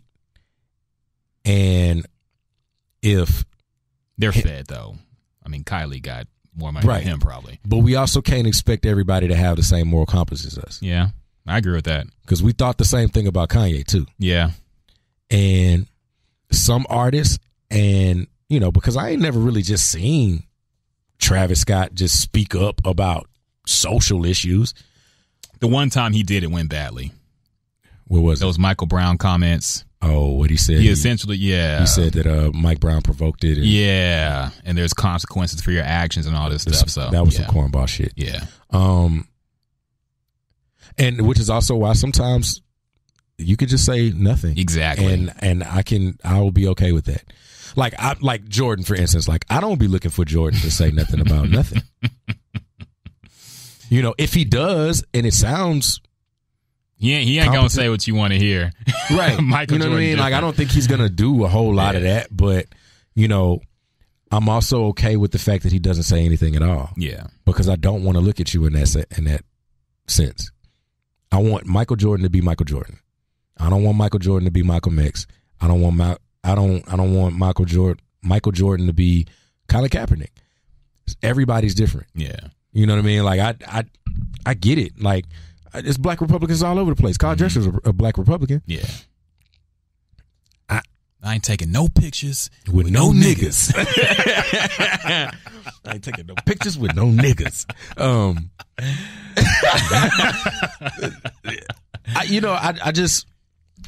I don't know. Like I said, I always look at people and I expect them to be exactly who I've seen. Yeah.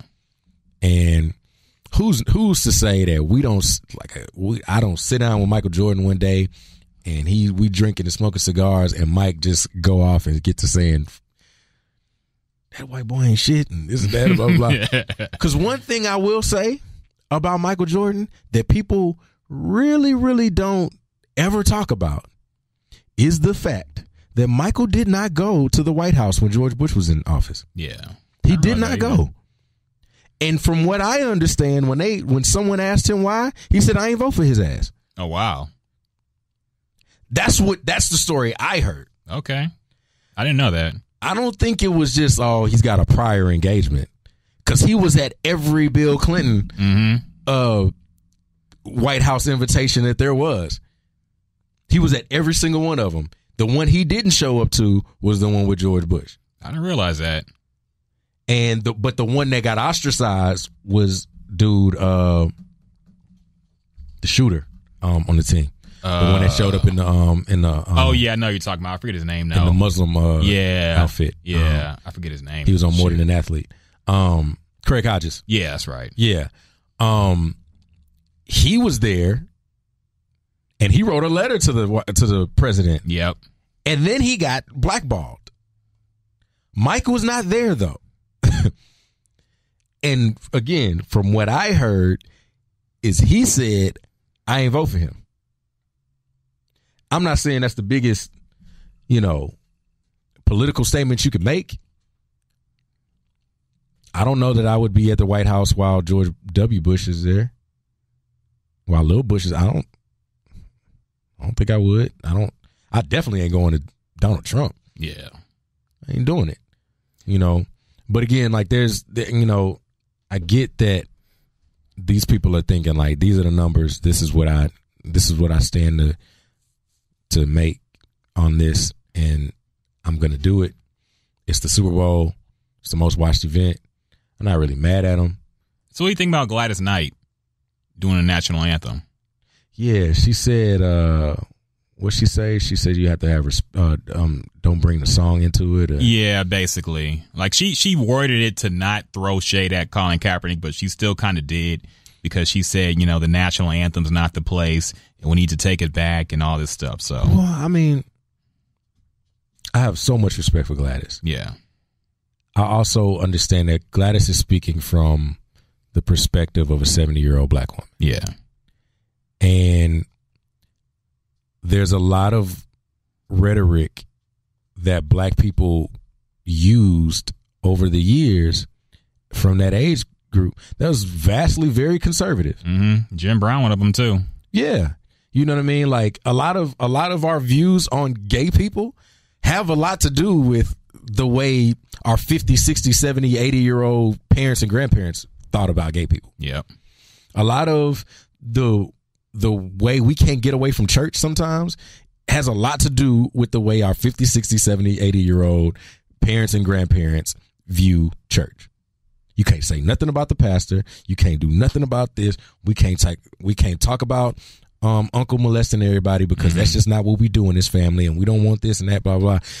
And so there's always a conservative way, like Martin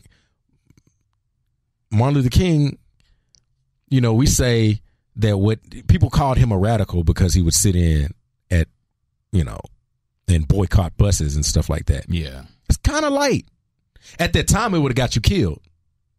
Absolutely. It was heavy. But when you think about it now, it's just like,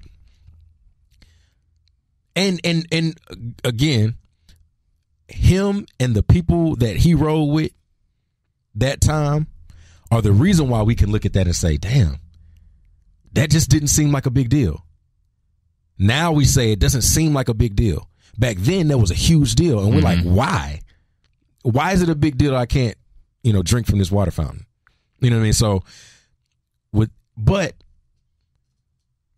Martin had conservative views in how you respond to that type of stuff. Conservative being when somebody pour their milkshake on your face, you're supposed to just sit there and not say nothing. I am a firm believer in you put your hands on me, I'm going to punch you in your face. Yeah. And there's no two ways around it. I'm going to punch you in your face and we're going to fight. And I might kill you if you keep playing with me. That's just how I feel about it. Malcolm X was the same way. Yeah. So there are different, but also, again, Malcolm X probably had his views on gay people that we probably don't want to talk about. Yeah. Well, that's a whole other discussion about Malcolm X, because there are some other stuff about him as well. But going back to the anthem and not bringing the song is about slaves not being able to get away. The third verse, at least, is about slaves not being able to get away from their masters. And there's nowhere to go. And they're talking about fucking terrorizing black people. Yeah. Black people that could have been my great-great-great-grandfather or great-great-great-grandmother or aunt or uncle or whatever. Like, one of my early ancestors is Gabriel Prosser. Gabriel Prosser. Gabriel Prosser led a slave revolt in Virginia about 30, 40 years before Nat Turner was ever even a thing. And he got snitched on by a fellow slave. So for me, that resonates. Like my cousin just passed away. He's the oldest living war veteran in America. He just died last week. 112 years old. World War II, I believe. I got a lot of history in my family. I also got veterans in my family that are like, one of my cousins is like, I ain't worried about people kneeling for the anthem. We fight so that you can have the choice. Yeah. So when people say, don't bring the song into it, is the song really that damn important? The song don't slap that hard. The song ain't that jamming. It's not. It's not that jamming.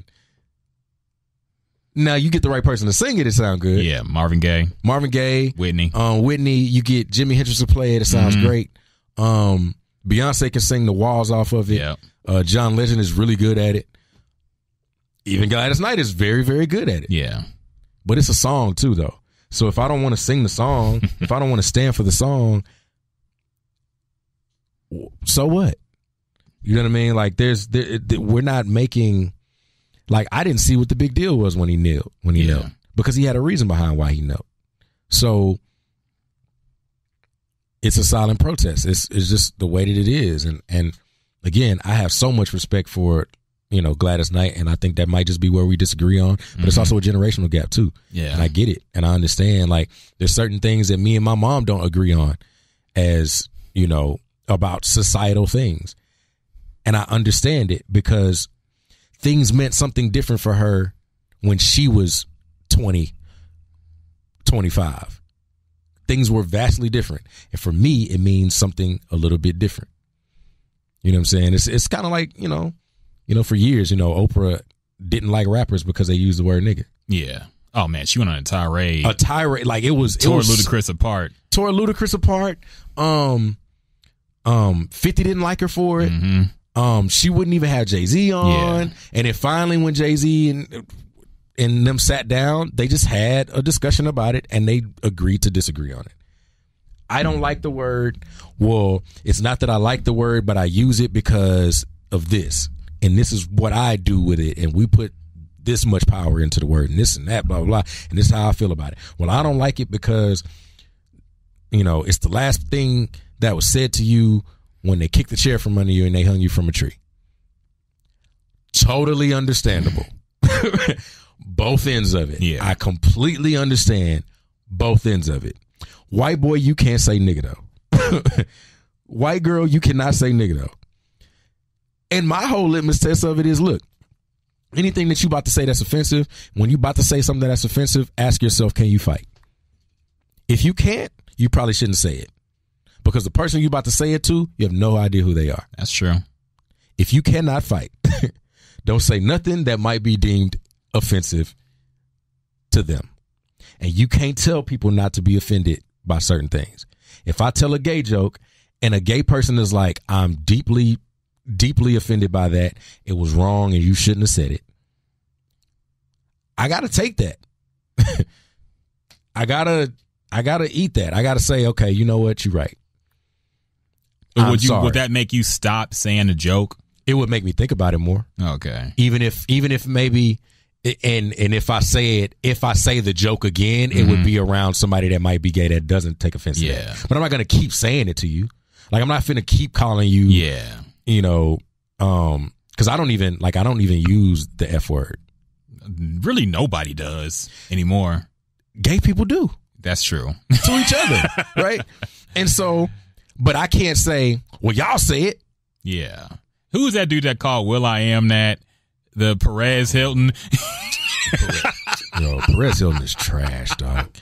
One of the funniest videos. He was so trash. And didn't he get beat up? Yes, he did. will.i.am beat his ass. Yeah, will.i.am. He was on camera crying. Oh, he beat me. That's what you get. That's what you get. Oh, man. Because you talk too much. Because you talk too much. And you don't fight well enough to say all the shit that you're saying. And you think that these celebrities are not going to give you these hands, but they will give you these hands in an immediate fashion, and I'm okay with that. Yep. I am certifiably in agreement with, if a celebrity does not feel what you're saying right now, that you get the consequences. Yep. I hate when people get to trying to roast a celebrity, and then the celebrity claps back and says something back to him, and he's a bully, or she's a bully. Nah, nigga, you started it by saying, oh boy, his music was trash, and he told you that you look like the bottom of his shoe. So you're gonna take that because you started it. You couldn't just say, I just wasn't feeling it. You couldn't say that. You had to go off the deep end of, you had to call him names. You had to talk about his mama and his wife and all that kind of shit. You had to do all that shit. And you can't do that with people with a larger microphone than you unless you're ready for it. Because his follower presence and her follower presence is way bigger than yours. Yep. They got 2 million followers on Twitter. You have 500. And today you decided to fuck with the wrong person, and that person said, you don't even know who your baby daddy is. And now you're crying and calling victim and doing all of this. Nah, you should have left his ass alone. Yep. You should have left him alone. I don't care if we like him or not. I don't care if you like that artist or not. You know what I'm saying? You might, I don't particularly like anything that Kanye's doing right now. But you going off about that man's family and, insulting him in certain ways and all that kind of stuff, yes, fine, you have the right to that. But if Kanye decides to say, shut the fuck up, that's why, your titty bigger than you got one bigger titty than the other one, then you got to eat that. Ain't nobody finna just, he's a bully, don't worry. I don't care about that. I think they would still portray it like that because we are in that culture right now. We are. But the thing is, you got to stop acting like, you got to stop talking like you can fight. That's true. If you can't fight, you got to stop talking. Or if you don't know how to roast back, you got to stop talking. I think we're in the end days of the roast, though. Honestly, nah, I think we are. I think we are. Honestly, man. I don't think like, we are. Everybody is, and I don't like the whole outrage culture thing because I do think people use that as a blanket excuse to, defend racist stuff and defend homophobic stuff. But I look back at some stuff. I'm a big fan of like early Eddie Murphy, Richard Pryor, stuff like that. Dave Chappelle. Those specials wouldn't. No, hell no. Nah. It would have never made it. They would have been so. If they existed today, those specials would be so watered down. Forget comedy. You couldn't even say. The Attitude Era of WWE. That man, nothing. I just saw the clip of Stone Cold Steve Austin trying to toast with that white chick, and she didn't like the beer when she tasted it. And he felt insulted. Hit her with the stunner. So he hit her with the Stone Cold Stunner. That was like 2000. Yes. 2019, Stone Cold Steve Austin would have been on an apology tour. Yes. Trying to salvage his career. They would have took him out of the WWE Hall of Fame. All kind of stuff. Eddie Murphy, half the shit Eddie Murphy said. Yeah. 75% of the shit that Eddie Murphy said in Raw and Delirious. Mm-hmm. Wouldn't have made it. There Richard would be Pryor, no Beverly Hills Cop 2. There would be no Richard Pryor. Nah. There would a lot of Chappelle wouldn't be here, but Chappelle just don't care. So Chappelle just he really don't. But they still go at him, man. They still and he they're just trying to care. blame him for the R. Kelly skit now, saying that he somehow normalized that. Oh yeah, I saw that. Yeah, that's people. He definitely didn't normalize that. Nah. But you know what normalized it? Motherfuckers going to buy the tape at supermarkets, at flea markets. That's what normalized R. Kelly pissing on a 14-year-old. Mm-hmm. You found out what it was, and then you played it anyway. And then you like Jules was saying last week, she went to a party at a hotel and the nigga just turned it on. Oh damn. Just turn the movie on. And she left and they got mad at her for being sensitive about it. Back when it was going on. Like, it's a 14-year-old girl he's peeing on, and y'all niggas is just playing that shit like it's reruns of Bullwinkle, Rocky and Bullwinkle or some shit. Like, what do we talk? That's what normalized R. Kelly. What normalized R. Kelly was R. Kelly going to a concert and women still rubbing on his wiener, his wee-wee. Like that. On stage 5 years after. They still are. They still doing it. Today. Even after the series. He just got dropped from his label yesterday. Mm-hmm. Just got dropped from the label in 2019. 2019. That video came out in like 2001 or 2. He was on trial for 6 years. That's what normalized R. Kelly around here. Like, niggas really think it's normal that R. Kelly is just walking the earth with a gaggle of women at his house locked up and got to pee in a bucket. Like, that is the most, I was trying not to talk about it. Yeah, I know. I didn't mean to bring it up because I know. It's astonishing to me. Yeah. It's astonishing to me. And I think the worst part about it is that all of the people that I know that think that what he was doing was just okay, and how people are trying to tear down a black man, and how people are saying that, well, Woody Allen did this and that. And I'm like, you can't even name a Woody Allen movie. Mm-hmm. The average black person cannot name a Woody Allen movie. Oh, hell no. You cannot name one. You can name 20 R. Kelly songs off the top of your head. So why are we worried about, or we are worried about Woody Allen because Woody Allen apparently is a pedophile. So we can say Woody Allen need to get his ass whooped, and we can say R. Kelly need to get his ass whooped. That's true. We can whoop both their ass at the same time. But only one person's getting their ass whooped right now, and that's R. Kelly. And that's fine. Also, I don't know Woody Allen to be a serial pedophile and a serial rapist. I'm not saying that what he did was not still wrong, because he still is a molester in a way. He still molested a child.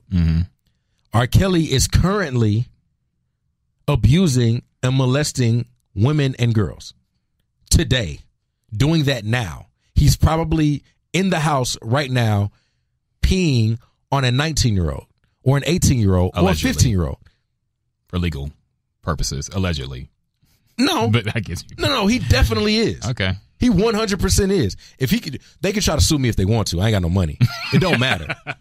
And that's fine. You can sue me for defamation. But in order for you to sue me for defamation, you got to prove that it's not true. So now let's start the investigation. Open up the studio. He did. They raided it. Yeah, and they didn't find nothing. Yeah. He moved everything out before he got there. There is a reason, like, we can do this. He probably threw him in a hotel. There's no logical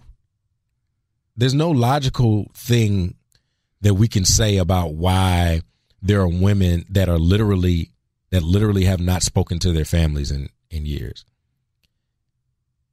But we don't know where they are.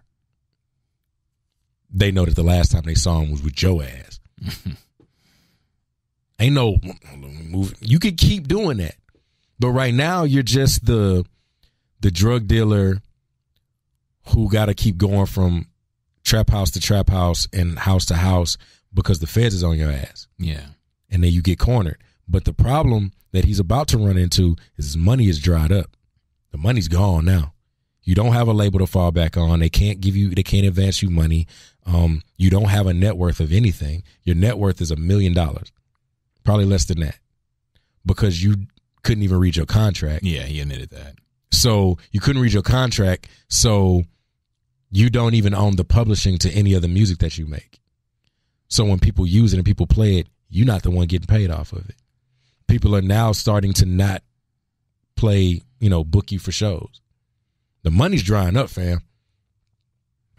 It's hitting the fan. It is hitting the fan. His manager just turned himself in for threatening to kill old girl's family. The one that was on the documentary, the one that forged the papers for Aaliyah and all that kind of stuff. He just turned himself into jail. Oh, okay. Because of last year, they said he threatened. Yeah, threatened one of the girls who was Jocelyn. Jocelyn Savage. Yeah, Jocelyn Savage. Yeah, just turned himself in. We about to watch him start singing. Now, R. Kelly's people, I think, are tight. I don't think he's gonna sing on them. That guy that used to be the one that sat up there on that documentary, he does not work for R. Kelly anymore. And if he wants to avoid jail time to get the bigger fish, all he has to do is say, look, I forged papers so that they can get their marriage done. I know I'm going to do time for that. I've already admitted that. I can do time for that. Yes, I made the threat, but at the direction of R. Kelly. Oh, really? Well, tell us more about R. Kelly. What all have you seen? What's the paper trail here? Where does this money come from? Where does this? It's going to hit the fan. That guy's going to be the first one to sing. And I think he turned himself in because he knows he's about to be the first one to sing. Could be. He knows. They don't give a shit about anything Sparkle talking about. They don't give a shit about anything his ex-wife Andrea is talking about. They don't care about none of that shit. They are about to hang R. Kelly by his nuts. And it is going to be, you think the Bill Cosby shit was bad. Bill Cosby at least had money still. Yeah. R. Kelly can't even pay to keep covering this shit up no more. He keep getting evicted from houses, and boy, it's about to be bad. And it might take a year, Might take a few months or whatever. But the first step was the label not supporting him anymore. Because this is the same label that kept advancing R. Kelly money, but wouldn't put some bail money down on Bobby Shmurda. Well, Bobby Shmurda was held on $3 million bond for a lot of shit that he did. Bobby Shmurda's not innocent in any way. Neither are his friends. He told on himself in a song. Yeah, the context was a little different there. And speaking from a purely business perspective, there was a lot more value in keeping R. Kelly around than keeping a Bobby Shmurda who only really had one viral hit, and who knew if he was ever going to follow that up. But you've already signed him. You've already put money up. You want your money back, right? Yeah. He can't make none of that back in jail. So at least while he's... I mean, jail's a good promoter for an artist, though, honestly. Can be. But if you ain't putting out no music before you go to jail... True. You know what I mean? Like, he could have rattled off another album while on trial. Let him... But see, that speaks to me to the hypocrisy of it. Yeah. Because the other reason why, and we won't talk... what people don't want to talk about is that the other reason why R. Kelly is able to do what he does is because so many men in the industry are just like him. I agree. And they don't want to deal with... That's the reason why so many of these dudes don't ever want to talk about Donald Trump. Because you're the same guy. You just don't have as much money. You out here being creepy to 15-year-old girls too. You out here, being sexually harassing everybody that you see.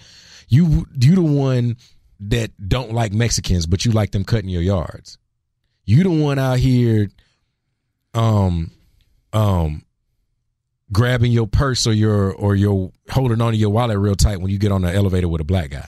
You the one out here talking about, the killing was justifiable. You the one out here talking about what all the stuff that Donald Trump says. You agree with that shit. Mm-hmm. And if he goes down, then that kills everything that you stood for. Because now you have a figurehead. R. Kelly is the figurehead and the poster child for, and we could talk as much as we want about Jerry Lee Lewis and Chuck Berry and Woody Allen and all of these people. But the face, because he's been doing it for so long and nobody's done anything about it, is R. Kelly. He gotta be.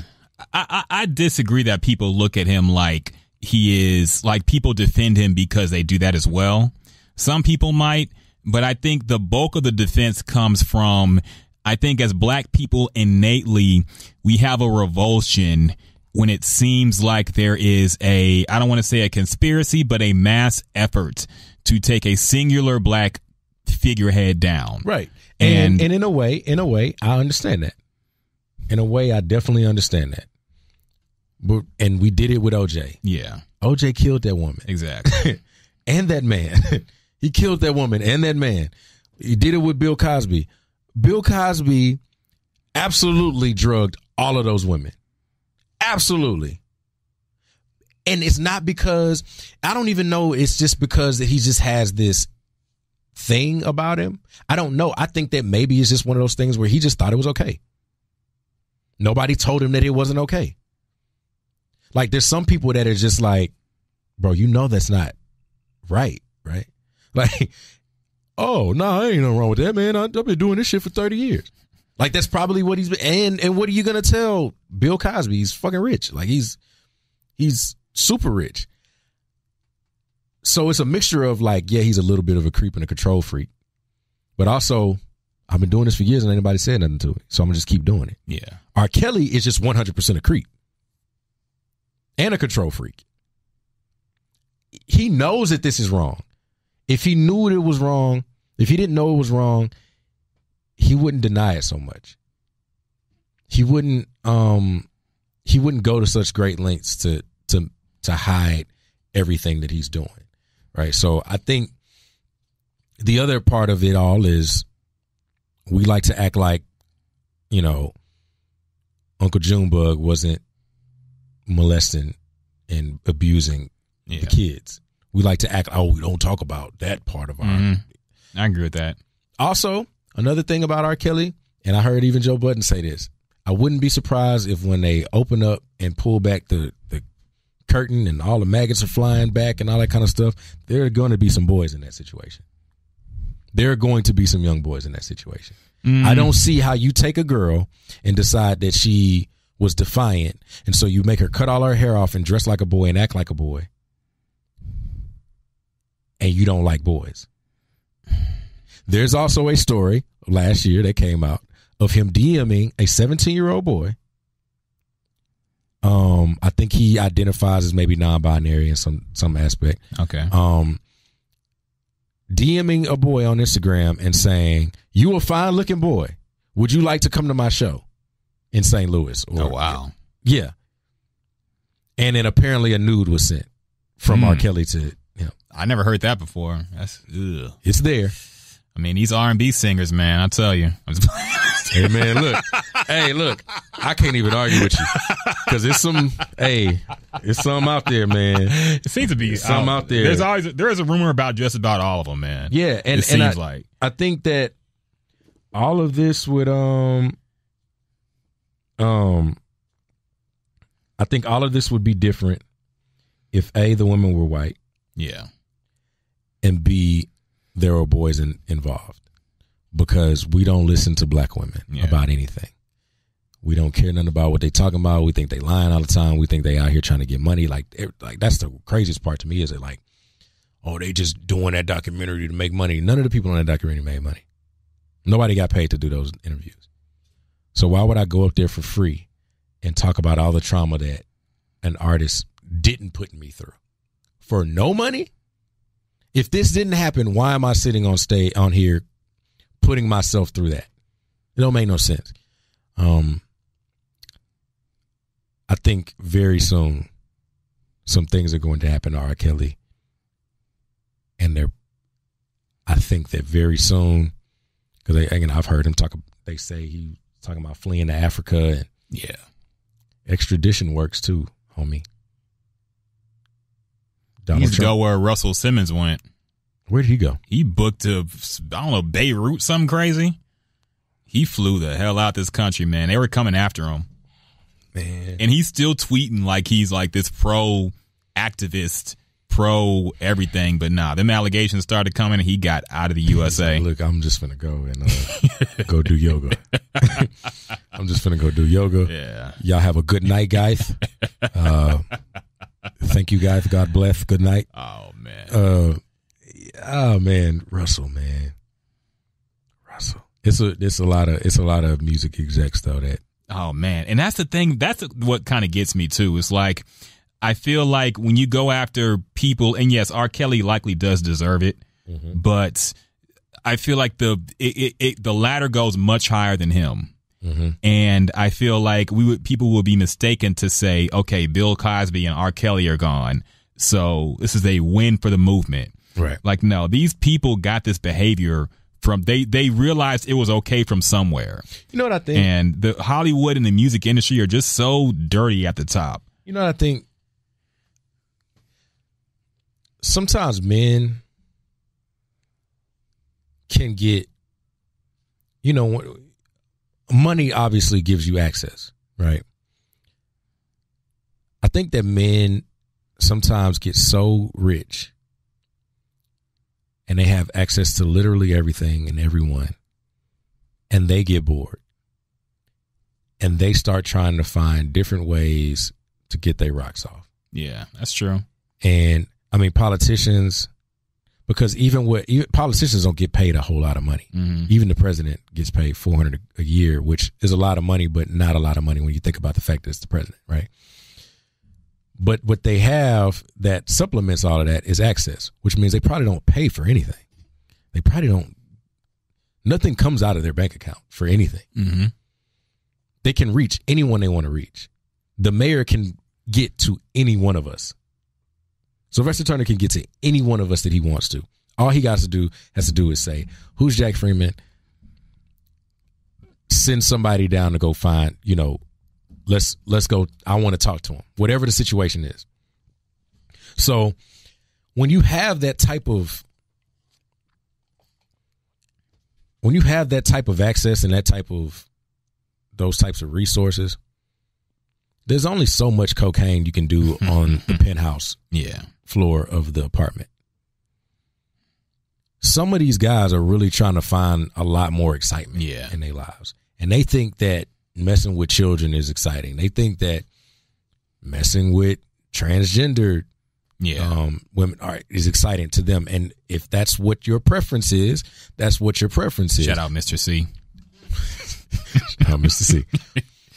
But those types of things you can't hide, especially not from your woman, your wife or whatever. Like, you can't just be running around here on the down low and not do, like, one thing that I've always known is that if you ever want, for whatever reason, I don't know why it's that way out there and I don't get it, but there are places in Southeast Asia that you can go where the age of consent is extremely low. Yeah.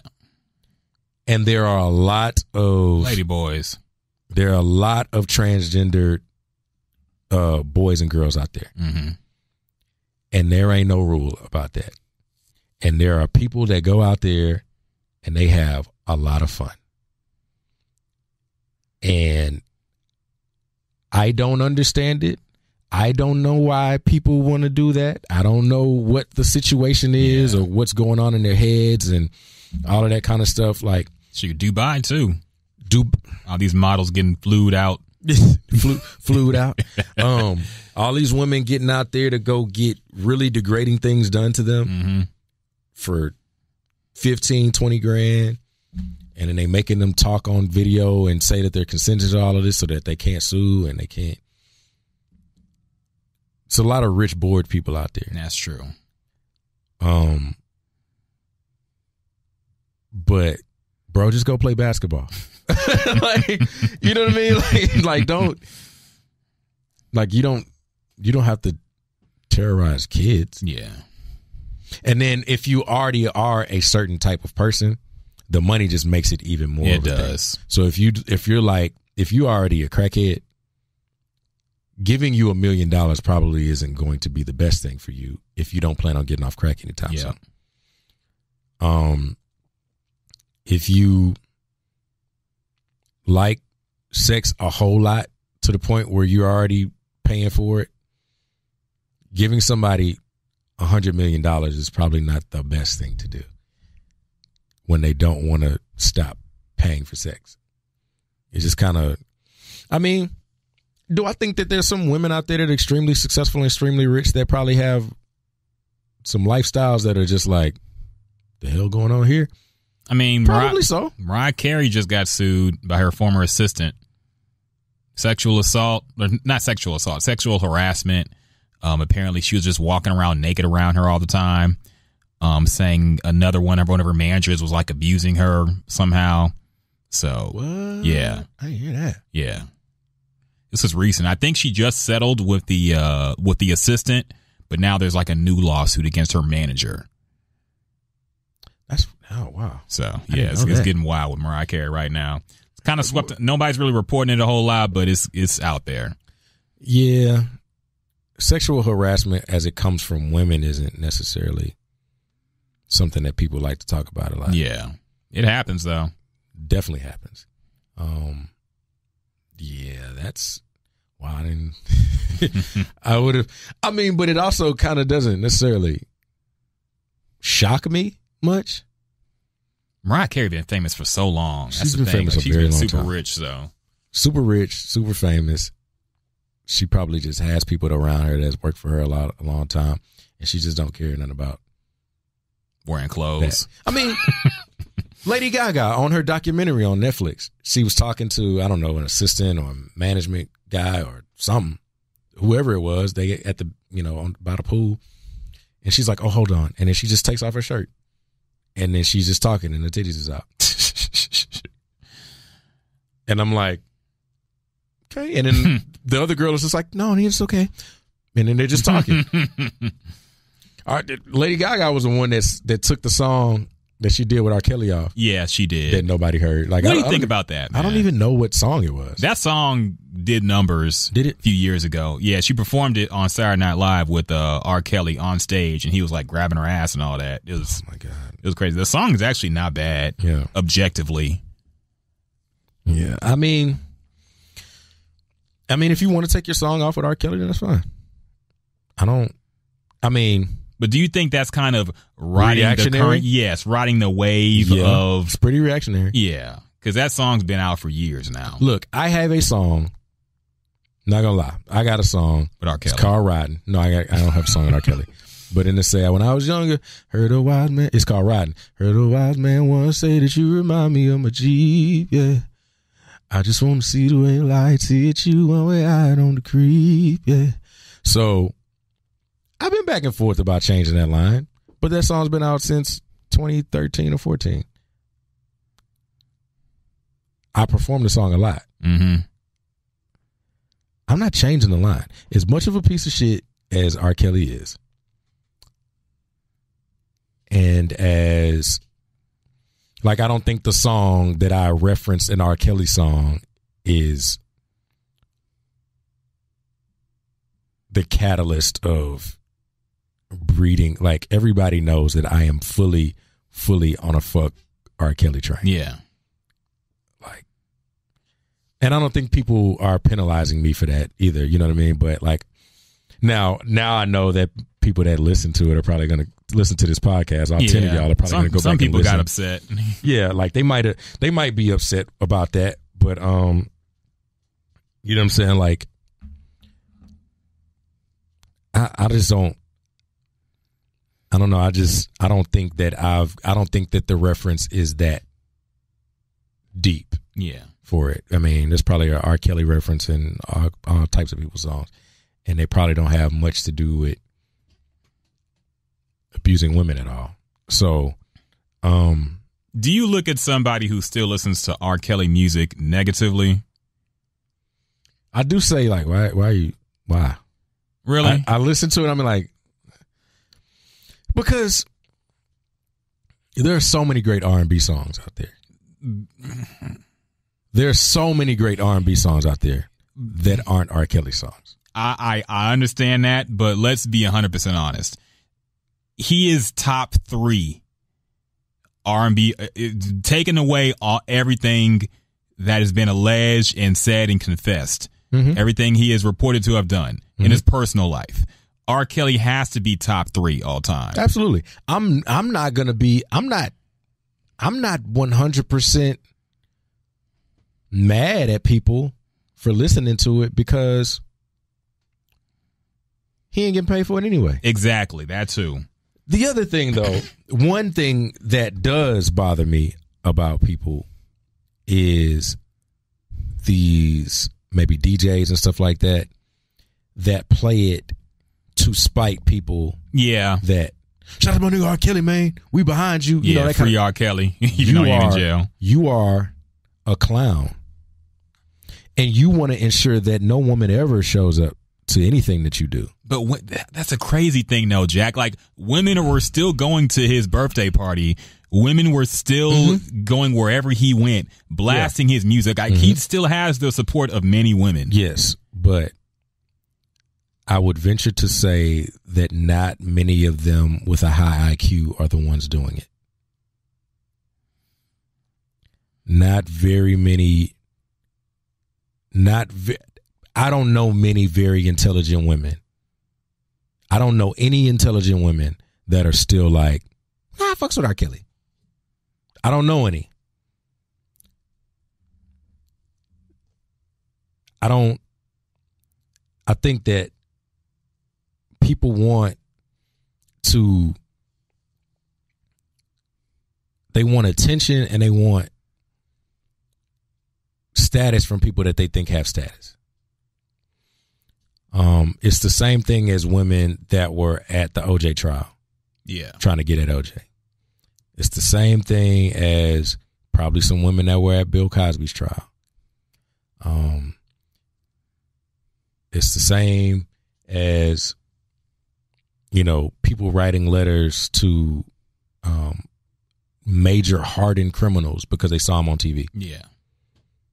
Like all of that stuff about, I think there's a Ted Bundy documentary coming out. Yeah. Charles Manson, too. Charles Manson. And all these women that just loved these people, and they were just horrible people. They're horrible people. You know what I'm saying? Like, again, I'm probably not mad at people still watching The Cosby Show. It's a good show. I mean, again, like I said, A Different World is one of my favorite TV shows. Yeah. And A Different World is produced by, it's a spinoff from The Cosby Show. Yeah. It's produced by Bill Cosby. So I get it. I get why people would listen to R. Kelly still. The part about it for me is R. Kelly, a lot of these songs he was writing was about children. You wrote a song about a girl's miscarriage and you sold it to Michael Jackson. Like, it's just, there's a lot there. You know what I mean? But what his music has done is allow people to turn a blind eye to all the dumb shit he's been doing. Yeah. So, I mean, this is literally the Boondocks episode. They predicted this. It is. It is, man, like, yo, he's a rapist. I mean, but happy people is jamming. But I believe I can fly, though. I mean, come on now. You gonna really stop playing Step in the Name of Love? He ain't piss on that girl. He wrote Step in the Name of Love. But he wrote Trapped in the Closet. Yes. And guess who's trapped in the closet? A whole bunch of women. A whole bunch of women are trapped in the closet right now. Like, it's baffling to me that people will do that and they'll ride for all of that. And like, meanwhile, there's articles about Chrisette Michele and how ain't nobody going to her shows no more. Oh, damn. Like empty shows. Like 22 people in a room. Is that because of the Trump thing? Yeah. Oh. That's wild. Then there's also that part where she posted on Instagram, a picture of what looked like a miscarriage. And I think it was a miscarriage. She said she had a miscarriage. And then what made it worse was that it wasn't even hers. It was a picture that she Googled from somebody else that had a miscarriage. And then she got problems. She's got some issues, man. But I wish that everyone would just abandon R. Kelly the way they abandoned Chrisette Michele. It really ain't that hard. Nah, it is. It's not hard. Chrisette Michele got a couple jams, but not that R. Kelly discography. But you can also just say, like, you don't have to go to the show. Yeah. I agree with that much. Because that is directly supporting R. Kelly. Because again, and condoning if you're what not he does. touring and if you're not sync licensing, you're not making money in this, and you don't own your publishing, you're not making money in this industry. Yeah. So the only thing he has to fall back on is his show. He doesn't have publishing. He doesn't own his publishing. He doesn't own his masters. He doesn't have his own record label. He doesn't have any of that. Nothing that he has, he owns. The only thing he does is make money off of shows, which is why he tours so much, because they pay him a lot of money to do it. You ain't got to go to that show. And if a promoter keeps paying hundreds of thousands of dollars for R. Kelly and ain't nobody showing up to his show, it's only so long that you're going to be able to sustain that as a promoter, because you look stupid at that point. You know what I mean? It's kind of the same thing as how people feel about Lauryn Hill. Why are we going to Lauryn Hill concerts? Well, that's different. It's not, I think people didn't abandon her so much as what she did or said. It's more so that her show sucks and she's always late and sometimes will cancel at the last second. And also, she does and says stupid shit. Like, yeah. Oh, I know I was late, but I'm worth the wait. Y'all could wait on me. Nah, Lauren. Like, we love that one album you did. Yeah. You don't have to treat us this way. You know what I mean? Like, you don't have to insult my intelligence. And R. Kelly is insulting a lot of people's intelligence. That's true. And some people just aren't intelligent, so they're not being insulted at all. They're just, oh yeah, I like Step in the Name of Love and Jamming, man. Yeah. Look at all this music he gave us, man. Man, them hoes wanted it, man. Like, what are you talking about? What are you talking about? What are you talking about? With a daughter. You got kids at the crib. Mm-hmm. Oh, Step in the Name of Love, man. I believe I can fly. Honey, love. He pissed on a 14-year-old on camera, and it said it was his brother. Yeah, it was CG in 2002. Oh my God! Had Disney Pixar on it. That's ridiculous, man. That's ridiculous. What else we got? Oh man, what do you think about? Because I saw some of your tweets on this as well. The Soulja Boy Breakfast Club / little press run he been on. Crackers. Because I saw you said at first like you think he needs help. No, he definitely needs help. But to be honest, I saw the interview. I didn't think he was on drugs. The clips made him look insane. But if you watch the entire thing in context, he got excited at some parts, but it wasn't like he was acting strung out. He was very coherent. He lied a lot, but he was coherent in his lying. He does a lot of lying. But do you think that those lies come from drugs, though? I think 100% he has a vice.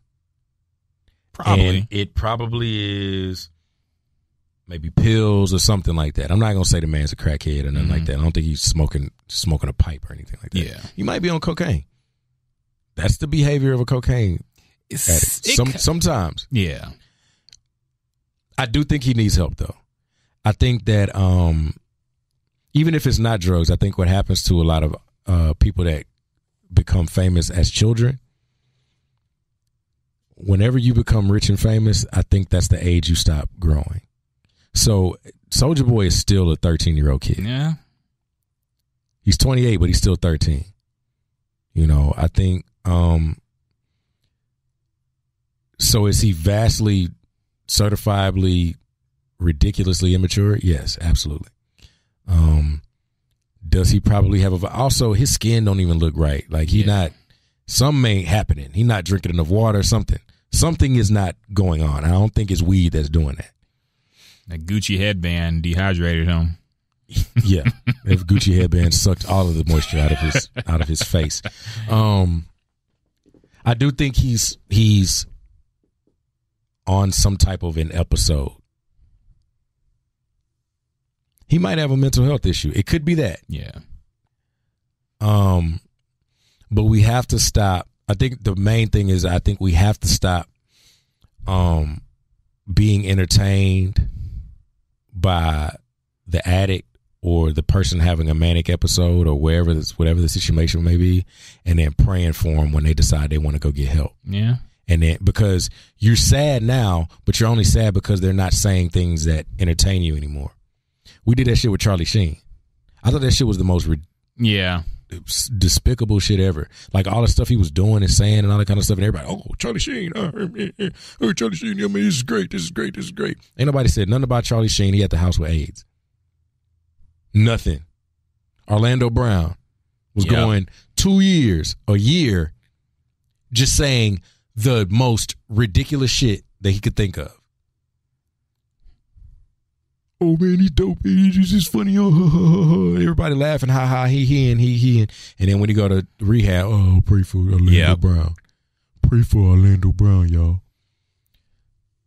We thought Kanye was just so entertaining, just going off on people and saying everything you got to say and all that kind of shit. When he has a panic attack and he goes to hospital, oh, pray for Kanye because we. You know what I mean? Like Amanda Bynes did the same thing. Yeah. I can go down the list. Lindsay Lohan did the same thing. One of them other white girls did it too. Britney Spears, did the same thing. Mariah Carey was one too. Mariah She was on Carey, TRL, a taking couple her of clothes nervous off. breakdowns. Yeah, you know what I'm saying? Like, just it's so entertaining to people to watch a train wreck. Entertaining to people to watch a train wreck. And then when that person dies, then you want to be at the funeral. Yeah, you was just laughing at him though. It was funny earlier when he was saying stuff that was outlandish and crazy and stuff. You would never do your uncle that way. You would never do your crackhead uncle that way. He might do some stuff and it might just kind of be funny because it's like, come on, look at him. He tripping. But it ain't, he need a show. You don't need a fucking show. He needs to go to rehab. He needs help. He needs therapy. He needs a lot of shit. He needs everything but a camera in his face right now. Yeah. And I think that Soulja Boy is kind of in a position where he's kind of like the prisoner of his own fame and he don't really get to go outside too much. This nigga lied so much. The only reason I don't think he's on drugs is because I remember when he first came out and he made a song called I Got Me Some Bathing Apes. Yeah. And he had nothing but fake $10 Chinese imported bathing apes on. Like, he admitted that all these shoes were fake. And we could tell from the beginning they were all fake because ain't no colorways that look like that for bathing ape. Right. So he came into the game lying his ass off. I mean, he's a compulsive liar. So I think he's always been kind of like a rap con man. But again, going back to what I said earlier about money and fame, it gets you a lot of access. Yeah. So when you get a little money, now your access to the lie is even bigger. Now you can, and you have access to the drugs everybody's on. Everybody popping Xanax and was popping Molly and Percocet, all that. Percocet and all that kind of stuff. Like, I just don't believe that he's not on something because he just doesn't exhibit the behavior of a person that isn't on anything. Yeah. Now, he may not do it as much, but it's also like you need to figure out, because there were times where Meek Mill was tripping. Yeah. And I had no idea that it was because he was popping pills all day. Because he was tripping, but I thought maybe he was just, Gucci Mane was another one, too. He would go off on Twitter. 100. He got into a fight with a random at the mall. But I knew he was on something then. I was like, oh, no, he tripping. He's absolutely tripping. That gut he had, definitely lean. His eating habits, all of that stuff. Like, he was tripping, and he know he was tripping. So, and when he went to, and here's another one. Oh, man, he's so funny. Ha, ha, ha. Yep. He went out and put that fake picture of Nicki Minaj, going down on him and all that kind of, oh, he's so funny. Ha, ha. Yeah. Oh, man, free Gucci Mane. We praying for Gucci Mane. We praying for Gucci Mane, y'all. And then when he got out and he was a better person, oh, he a clone. What are y'all talking about? We missed the old Gucci. Yeah. we missed the nigga that was out here tripping. Kicking girls out his car while they moving. Just all types of outlandish, just what the fuck type stuff. Like, I just hope that, like, whatever because right now he's tripping. Right now he's like living as if he's still a 14-year-old child, and he got to stop doing that. And he got to stop taking credit for shit he didn't really do. He did innovate certain things in a way. He innovated. He caught a wave on YouTube when nobody was doing YouTube. You did not take rap to streaming. Rap was going to streaming already. It wasn't country music albums that were being downloaded on Napster. They were rap albums. Yeah. And people did try to get all the OGs hated on him at first. Ice-T went out. A lot of the OGs did hate on him. A lot of the OGs did say, he was killing hip hop, and Snoop Dogg was saying he was trash and all of that stuff. They did. Absolutely. 100% they did. Even LeBron James said, told Deshaun Stevenson, dissing me is like Jay-Z. I mean, Soulja Boy dissing Jay-Z. Yeah. Like, and then Jay-Z made that diss song. Yeah, and he made the diss song. And, absolutely, 100%, you get credit for, pushing the dance craze to where it is and where it was. You get a lot. I can give you a credit for a lot of things. Just stop taking credit for the shit you didn't do. Yeah. You're already, we can already say you had some hits and, you made the ringtone thing a popping thing. Yes. You know what I'm saying? Like you've done a lot, bro. But just stop. Like I wasn't the biggest Soulja Boy fan growing up, but I also can't sit up. I wasn't a big Bow Wow fan growing up either. Yeah. I'm not going to sit here and say that, the kids weren't fucking with his music, because all the kids were fucking with Soulja Boy and Bow Wow. That just wasn't the music I was listening to. I wasn't really into it. I wasn't into B2K like that and, all that kind of stuff. But again, that goes to show, like, when you get that famous, that fast, that early, there's a whole lot of shit. Justin Bieber. I can't name a guy who was a child star or a girl that was a child star that's just completely fine. Mm-hmm. Macaulay Culkin went off the deep end for a long time. We didn't know where the hell Macaulay Culkin was. Having a good rebrand though. Yeah. Fred Savage. Mm-hmm. He's doing well. I'm thinking of obscure names to even just come up with this idea. Corey Feldman got it pretty bad. Like, he was not, and then Corey Haim, who killed himself. That was real bad. Yeah, I mean, and again, like, fame can do things to you, man. It really changes the way that you can look at things, and it is a really lonely situation. It's a lonely place for you to be a 16-year-old kid with more money than you can count, and you can't even get into the club, and none of your friends really identify with you that well because they're not as talented as you. And then when you do dumb shit, your parents can't whoop you because you pay their bills. There's a lot of things that Floyd Mayweather is he's a very immature person. Yeah. He's 41. He's a very immature human being. But what are you going to do? You going to fight Floyd Mayweather? I mean, T.I. did. T.I. threw stuff at him. And I got two black eyes. Where they at though? Where they at though? And then and then the other thing is, he went pro at like 18. Yeah, and hasn't lost. The man has not lost a fight since he got robbed at the Olympics. Yeah.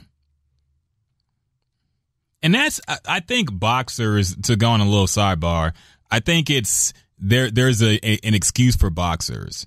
I was watching Deontay Wilder on the Joe Rogan podcast, and he was talking about how, if you were a boxer growing up boxing and you graduated high school, that was a huge accomplishment. Yes. Because you start boxing so early and there's no boxing season. Yeah. There's no off season. It's just you fight when You're you fight. constantly training for fights, booking fights, scheduling fights. So you have no time to learn and that's why that whole thing about Floyd Mayweather being illiterate kind of, that kind of made me feel, you can make fun of him for a lot of things and trash him for a lot of things, but his education wasn't necessarily his fault because he was in a sport that doesn't value it and doesn't need it, and actually pursuing an education is detrimental to your boxing career.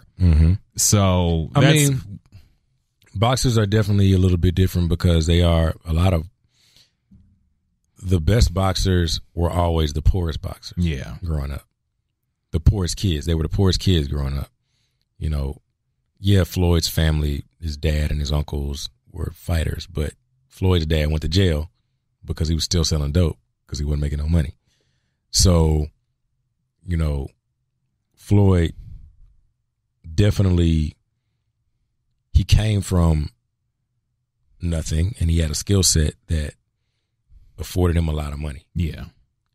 He just did it and became very immature with it. And he's like nothing that he does exhibits the behavior of a 41-year-old man. Yeah, especially the richest athlete pretty much in the country. Right. Like none of that, like nothing that he does is just like, oh man, he's so old. Like I've never said, this nigga getting old. Yeah. I'm like, yo, is he still doing that? You know, I don't know. I mean, Mike Tyson. Yeah. He, you know, when you're 17 years old and no one on the planet can beat you up, no one on the planet can beat you up except maybe Evander Holyfield. Yeah. Twice. But when you're 17, 18, you're a pro fighter and no one can whoop you. You're at the top of the food chain because you're the heavyweight boxer. You're the heavyweight champion at 20. There's not a lot of growing you'll be able to do until you have to until you get unplug. Forcibly humbled, basically. Yeah, you have to unplug yourself and you have to like really like get to reality and understand that like this ain't the life that like I live this life, but the real life of everything is what my friends are doing on a day-to-day basis. Yeah. How they live and, you know, or the people that should have been my friends. Not these people that are just around because they gonna make money off of me. And that's the other problem is that, like, I don't think there's anybody in Soulja Boy's camp that's like, Soulja, you have to calm your ass down. Calm that ass down. There's nobody doing that. No different from anybody. There's no one telling R. Kelly that he got to stop doing what he's doing. 6ix9ine too. 6ix9ine. There's none of these people that are. There's not a lot of people that is telling these people, yo, you need to stop. You're gonna get killed doing that shit. Yeah. Or you got to get off that dope and quit tripping. You know what I mean? There's not a lot of those conversations going on. So I really hope that somebody is brave enough and man enough or woman enough to say, look, I know you trust me and I love you. And I love you enough to tell you that you're crazy. You're tripping. So let's get off the camera. But they just get rid of those people. Yeah. It's kind of like Bobby Brown and, what was it, Omar Epps, who was in that? Yeah. Or Mekhi Phifer it was. Yeah. Like Mekhi Phifer plays a manager who was looking out for him, and then he just, told him to go kick rocks because he was on rock. Yeah. So it's really a situation of like, you have to be able to separate what people are gonna what people really want from you and what you're able to give them all the time. And I don't think like you said, they are firing everybody that's telling them, hey man, you got to stop doing that, or hey bro, you're affecting the way that you're affecting the, like, if the primary goal is your bottom line, you're fucking up your bottom line. Look at all of this stuff that people are saying. Look at all these people that don't want you at the show anymore. Look at all these people that are canceling this, and I just hope it doesn't get to a level of that with Soulja Boy, and I hope he doesn't get beat up for talking reckless about certain people. You think Aubrey gonna put the hands on him? No. Drake? Them crackers. No. Yeah, Drake ain't gonna do nothing to him. He might throw a bar at him in a song. I mean, according to Kanye, Drake is some kind of stone cold assassin who just be stalking and threatening. Probably is. Drake probably is a very manipulative person. I mean, Jay Prince is very close in that camp, so he might have inherited some traits. He's probably a very manipulative human being. Yeah. I wouldn't I wouldn't be surprised. I feel like Drake might, persuade just about everyone to do anything for him. He's a charming guy. He's a nice guy. It's kind of hard not to like him as a person, Would you work with him? If the song is right, like I think if it's good, I'd work with him. Would you write for him? Yeah, I would. I mean, I'm not gonna write him a rap. I don't really rap. Yeah. So, I'd write him a nice little R&B song. It's better than him just taking the whole fucking song and then making a whole different song that sounds just like my song. Yeah. What if he wanted lips? Would you give him that? No, hell no. Oh. No. He don't get nothing from the album. It's my shit. It was a producer a couple of years ago, very well known producer that wanted he wanted me to play him some music, so I sent him some, and he was like, "Yeah, man. So what we gonna do with this?" I was like, "No, it's going on my album." And he was like, "Oh, man, like I really want to shop it though. Can I shop it?" Nope, it's going on the album. Damn, 40. Why'd you do that? It wasn't 40. So I'm not even like, no, I'm not shopping like stuff that, because I think that stuff that I write for me can only be performed by me. Yeah. I wrote it for me. You are not going to be able to sing this the way I'm singing it. You are not. Trey Songz is not singing lips like I'm singing lips. Yeah. And that has nothing to do with whether or not I think Trey Songz is talented or anything else like that. He's not singing lips the way I'm singing lips. Okay, I like it. I don't think that Tank is singing pieces like I'm singing pieces. Okay. Because of the way that I'm portraying. And it's not, again, I think Tank is amazing.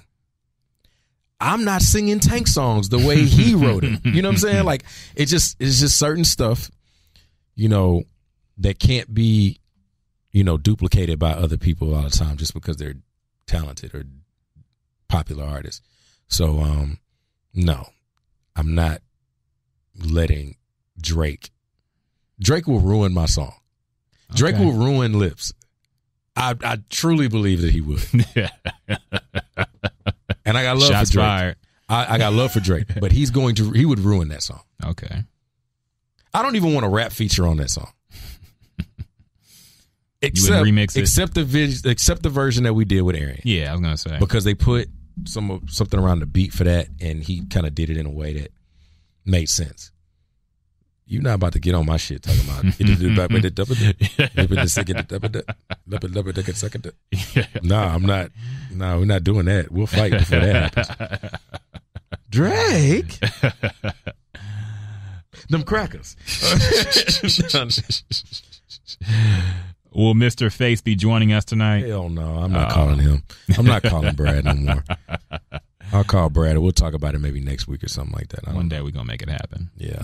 This is a long ass podcast. I don't know what we've been at. 3 hours? We at 250. 250? Yeah. All right. Sorry, guys. Sorry for such a long podcast. Yeah, just listening to it, at work or something. I don't know.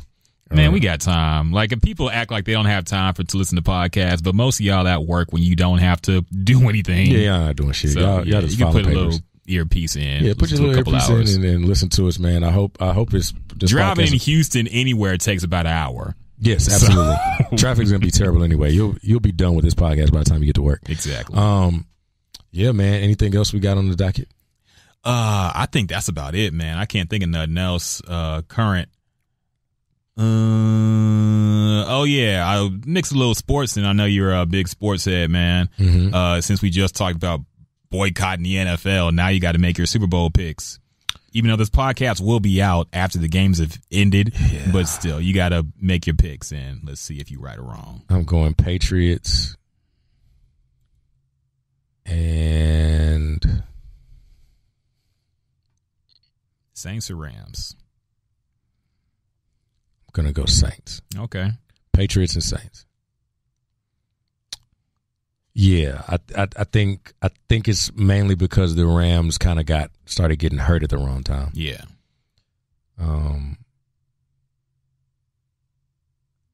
I think that the Patriots, you just can never really bet against Tom Brady. I think the Kansas City Chiefs are a lot more talented as a player for player. I think they're way more talented, but I don't know if they have the experience yet.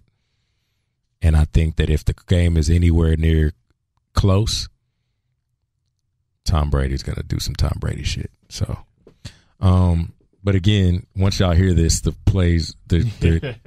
game will be over, and I'm probably wrong on both. So, yeah, man, I think this will be some good games, though. One more. I know you're into boxing. We talked boxing before, and this is another fight, another event that will be over by the time the podcast comes out. Pacquiao and Broner. Who you taking?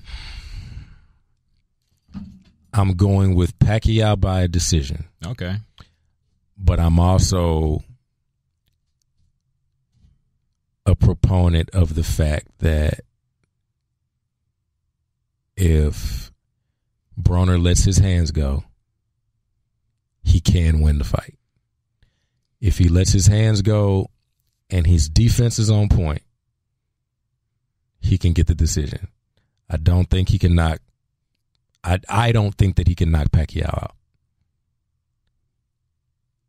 but he could. It could happen. You know, anything could happen in boxing. But I'm actually more leaning towards this could be a draw. Only if Broner shows up and throws hands. If he lets his hands go, that's the only way he's winning this fight. Because Pacquiao's accurate and he's active. Yeah. So you're not going to just sit there and just try to dodge. You know, you're not going to fight him the way you fight Floyd because you're not Floyd. So I really hope that whatever happens, Broner can like keep a focus about himself that'll afford him more fights and afford him more, because he's about to get paid. He's about to get paid a lot of money. I think it's like $50 million. Oh wow! I think Pacquiao's getting 90, and I think he's getting 50. What, 30 or 50, something like that. Oh man, that's a big split. Because I mean, it's a pay per view too. Yeah. So yeah, it's gonna be big. So you're taking Pacquiao by decision or draw? Or a draw. Okay. I'm in the same camp, man. What you got? I'm taking Pacquiao just because what I've seen from Broner hasn't impressed me a whole lot. Mm-hmm. But also, I wouldn't be surprised if he knocked out Pacquiao, because Pacquiao is getting up there. He's fought a lot. He seems to never stop fighting. He's going to get caught slipping. And yeah, he's going to get caught one of these days. Let me tell you something, man. If Broner knocks out Manny Pacquiao,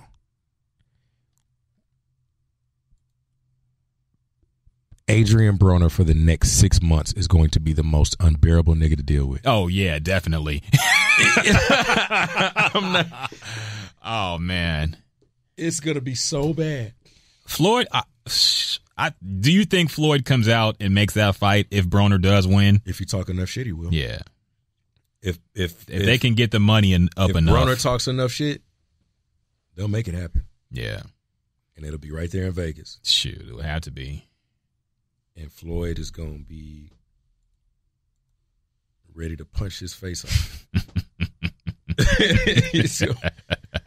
Nah, Floyd would play his game and he win by decision. There's a lot of fights coming up, man. Yeah, man. It's going to be a good year. Next month, I think, is Keith Thurman coming back. Yeah. March, they got Mikey and Errol Spence. Errol Spence is winning that, though. Yeah.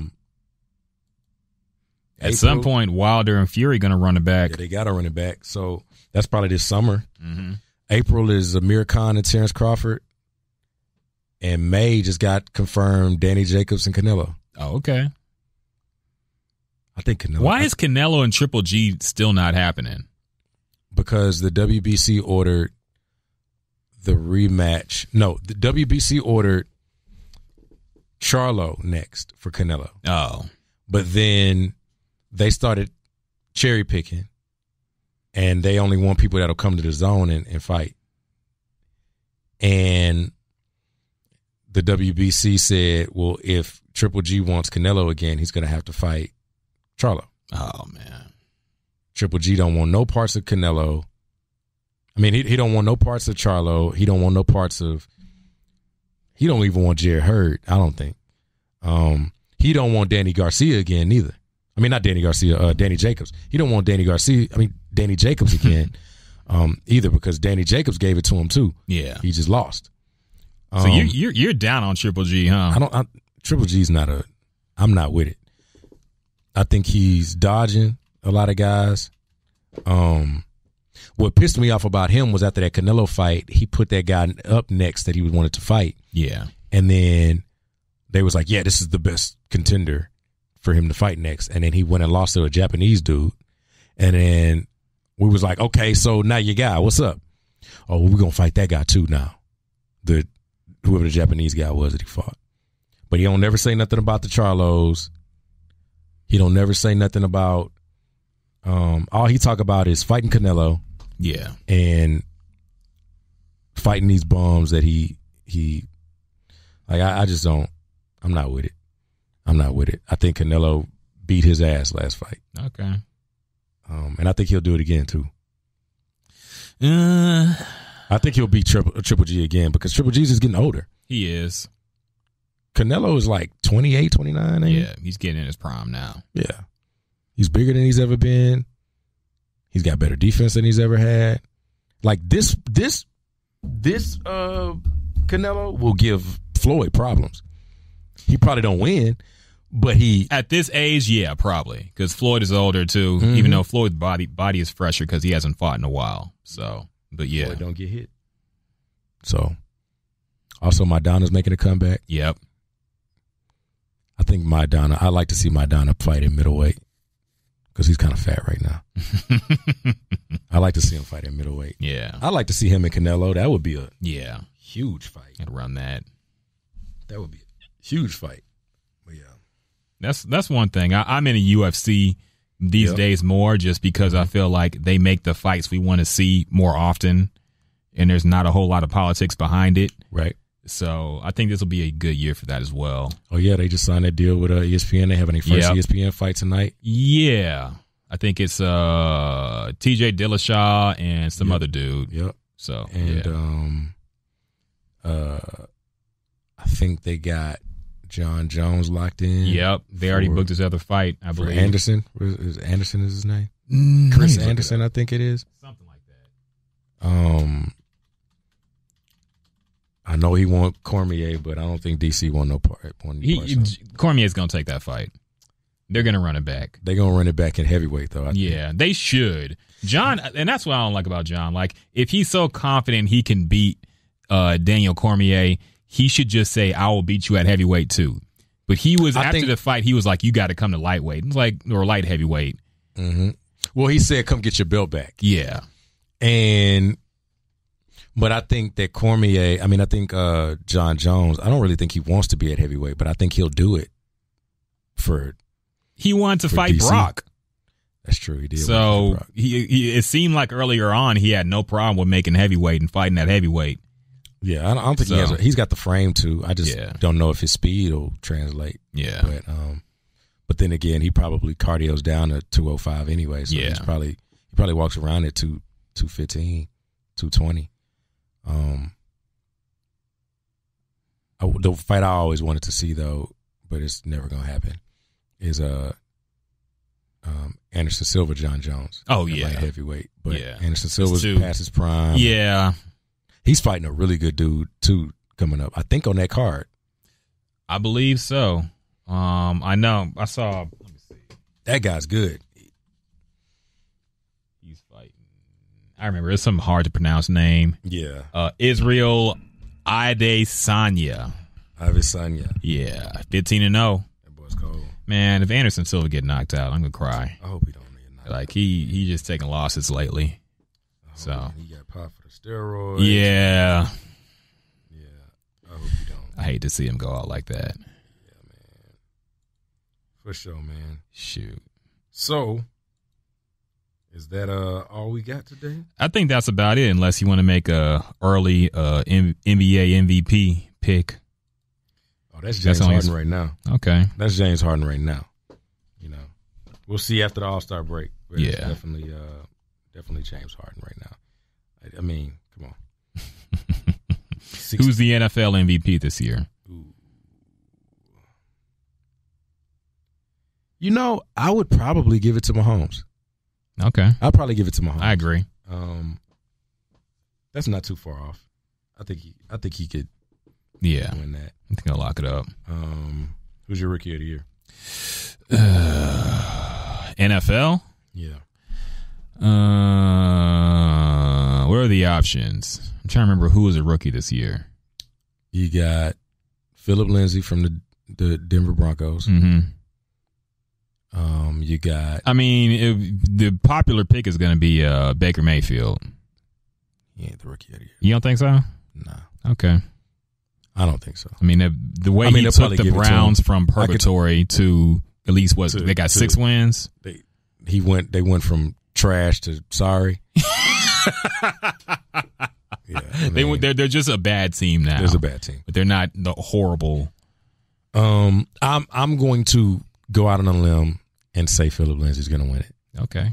Phillip Lindsay is, for those that don't know, Phillip Lindsay is the running back for the Denver Broncos.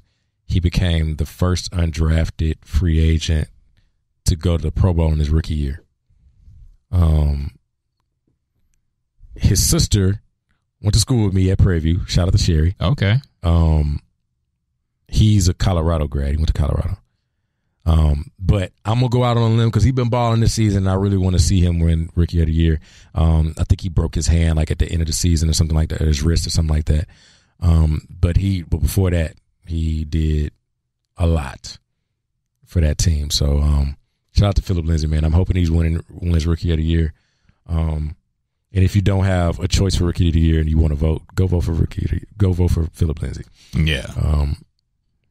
They're probably going to give it to Baker, but I don't really give a shit about like Baker's good and all that, but 6-10 is just not enough for me, bro. Yeah. I mean, it's just the context of how it happened, I think, Will. Yeah, it's kind of like how Russell Westbrook got it for averaging a triple-double, even though the Thunder were like, the 4, 5, 6 seed that year?